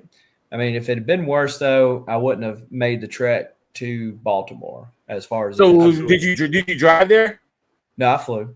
Okay, man. I drove, man. That was probably the furthest drive I've ever. It was like an 11-hour drive, but I just wanted to see what that was like.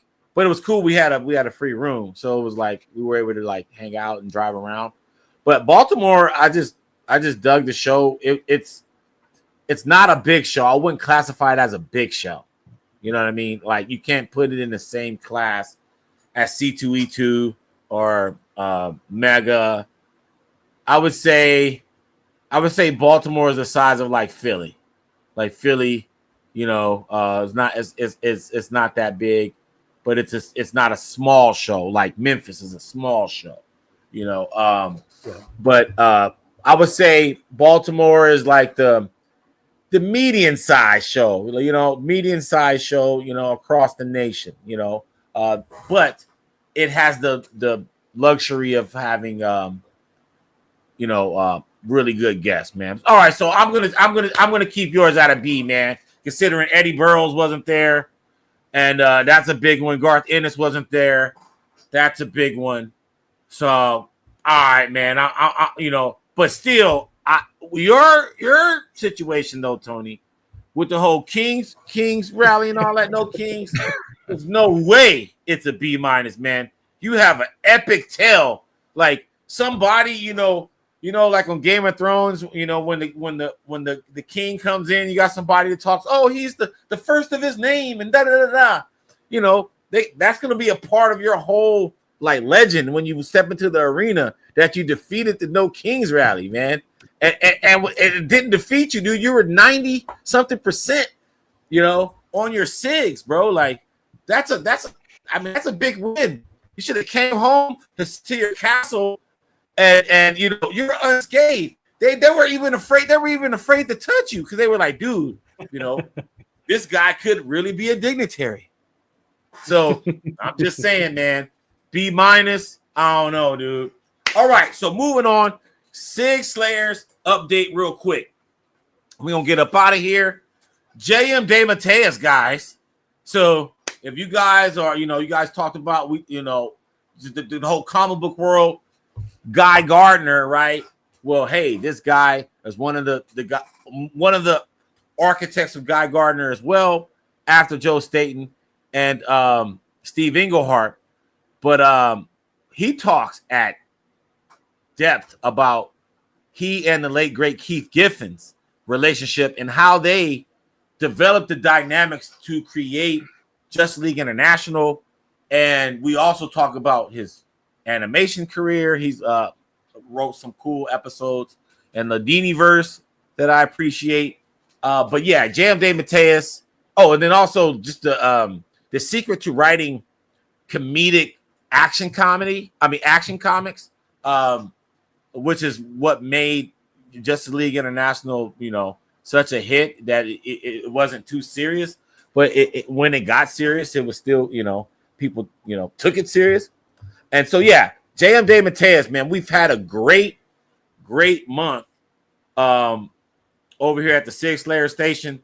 Check out the Jeff Loeb if you haven't seen it. This was a couple weeks ago, but this week we had Mike DiCarlo, guys. You guys have to watch this one. I'm talking to you two guys because Mike DiCarlo, this is his cover. That's not Jim Aparo. And DC has not credited him for this. And so I actually saw this art at the DC archives. I was there one time and I saw all the alternate art. And this was years ago. This was like 2017. So this was years ago. And this Robin Lives came out last year, I believe. And so I saw the original art for this. So I just assumed that it was all Jim Aparo work. But during this interview, Mike says that no, I penciled and inked that cover, the one that says Robin Lives and he's holding Robin. He said, I did that and DC did not give me credit for it. And he says, DC, hey, if anybody's seen this cover, I did it, I wonder why they didn't credit him. And that's that, I'm curious too. and so I want to kind of make some noise about it because they made a heap of money. They even, believe it or not, what's funny about this, speaking of J.M. DeMatteis, right? Speaking of J.M. DeMatteis, he was the one that actually wrote the Robin Liv story. So he was the one that actually fleshed out this alternate ending had the public opted to keep Jason Todd alive via the 900 number from 1988 that voted to actually kill Jason Todd. And so J.M. DeMatteis wrote that story, Robin Lives, and the cover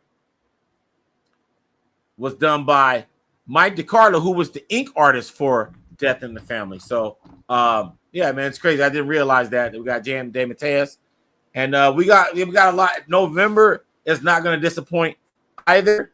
We got some really cool guests coming up, man. But yeah, check out Mike DiCarlo, man. That's a really good one. And then I just also want to add this one tidbit. What is it like to ink George Perez? Is it a good thing?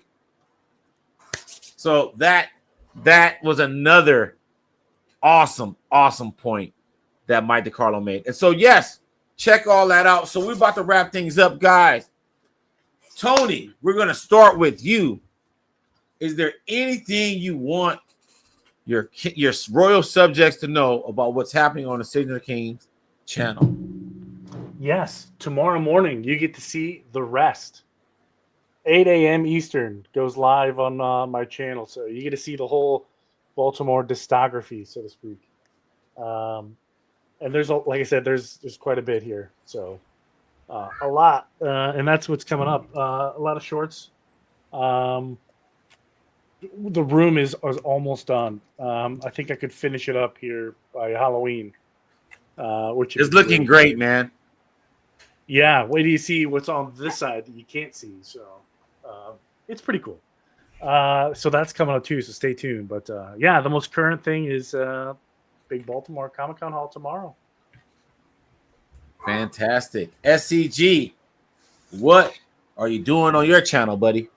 So probably in the next couple of weeks, I'll be getting back to doing the TLDR with Carl Choi over at 24/7 Comics. Then also I've got just purchased, the check has cleared, was able to negotiate 3 big pages from some of my favorite issues ever. So I'm going to have to, when those come in, those are going to have a special show just for those 3 pages. Yeah. And I'm gonna give them a little sneak peek of one of the big ones right here. You know, Yeah. He's gonna have to sell his house to buy that. Yeah, I know. You snapped this on. We can't wait for the unboxing, SEG. We can't wait for this one, dog. For him to purchase that, he had to sell his house and fork over one of them kids. That's funny, man. Well, we can't wait to see all that, man. And yeah, so next week we have J.M. DeMatteis on the channel. We'll be back next week with another fantastic rendition of this Stash Wars Live. And so stay tuned for that. And then we'll have J.M. DeMatteis, and then we got some new episodes of The Process coming up, as well as we have new animations from Doug Mankey dropping this Tuesday. Well, hey guys, that is all for our show. Thank you guys. Oh, what? I'm sorry. No. I keep doing that. We have a raffle, so we got 4 entries. I'm going to give this away no matter what. So the winner gets this awesome poster. It's the poster of Batman #1 on the right here. So I want to keep it nice and flat and crispy for you guys and let you guys unveil it. But it's Jorge Jimenez and it's Batman #1. So it's this image right here, just so you guys know. So, and then also to redeem your prize, please follow Six Slayers on Instagram. So message me on Instagram. Yo, Mike, I won this. I'm blank, blank, blank. And then so I know how to contact you and send this away. So I'm gonna draw right now. And hey, may the force be with whoever won.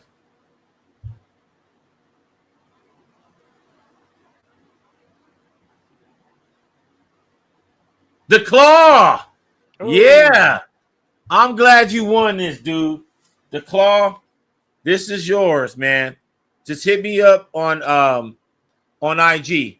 Hit me up on IG, and I'll ship this to you right away, man. Yeah, man. You deserve this, and hopefully you'll get this signed by Jorge Jimenez. Absolutely. Yeah, man. Good shit, man. I was rooting for you, DeClaw. So I'm glad you got that, man. I'm glad you got that. Well, hey, man. Well, that's all for our show, guys. If you like what you see, please smash the like button. Don't forget to comment on the videos. We work hard on the shorts. We work hard on our unboxings. We work hard on the interviews and stuff. We would love to hear your feedback on our channels. So please comment. Tell us what you'd like us to talk about on the next Stash Wars Live. Tell us what you'd like based on what you saw on our channels. Whatever video it is, let us know in the comments. And always smash the like button. We are out. Peace.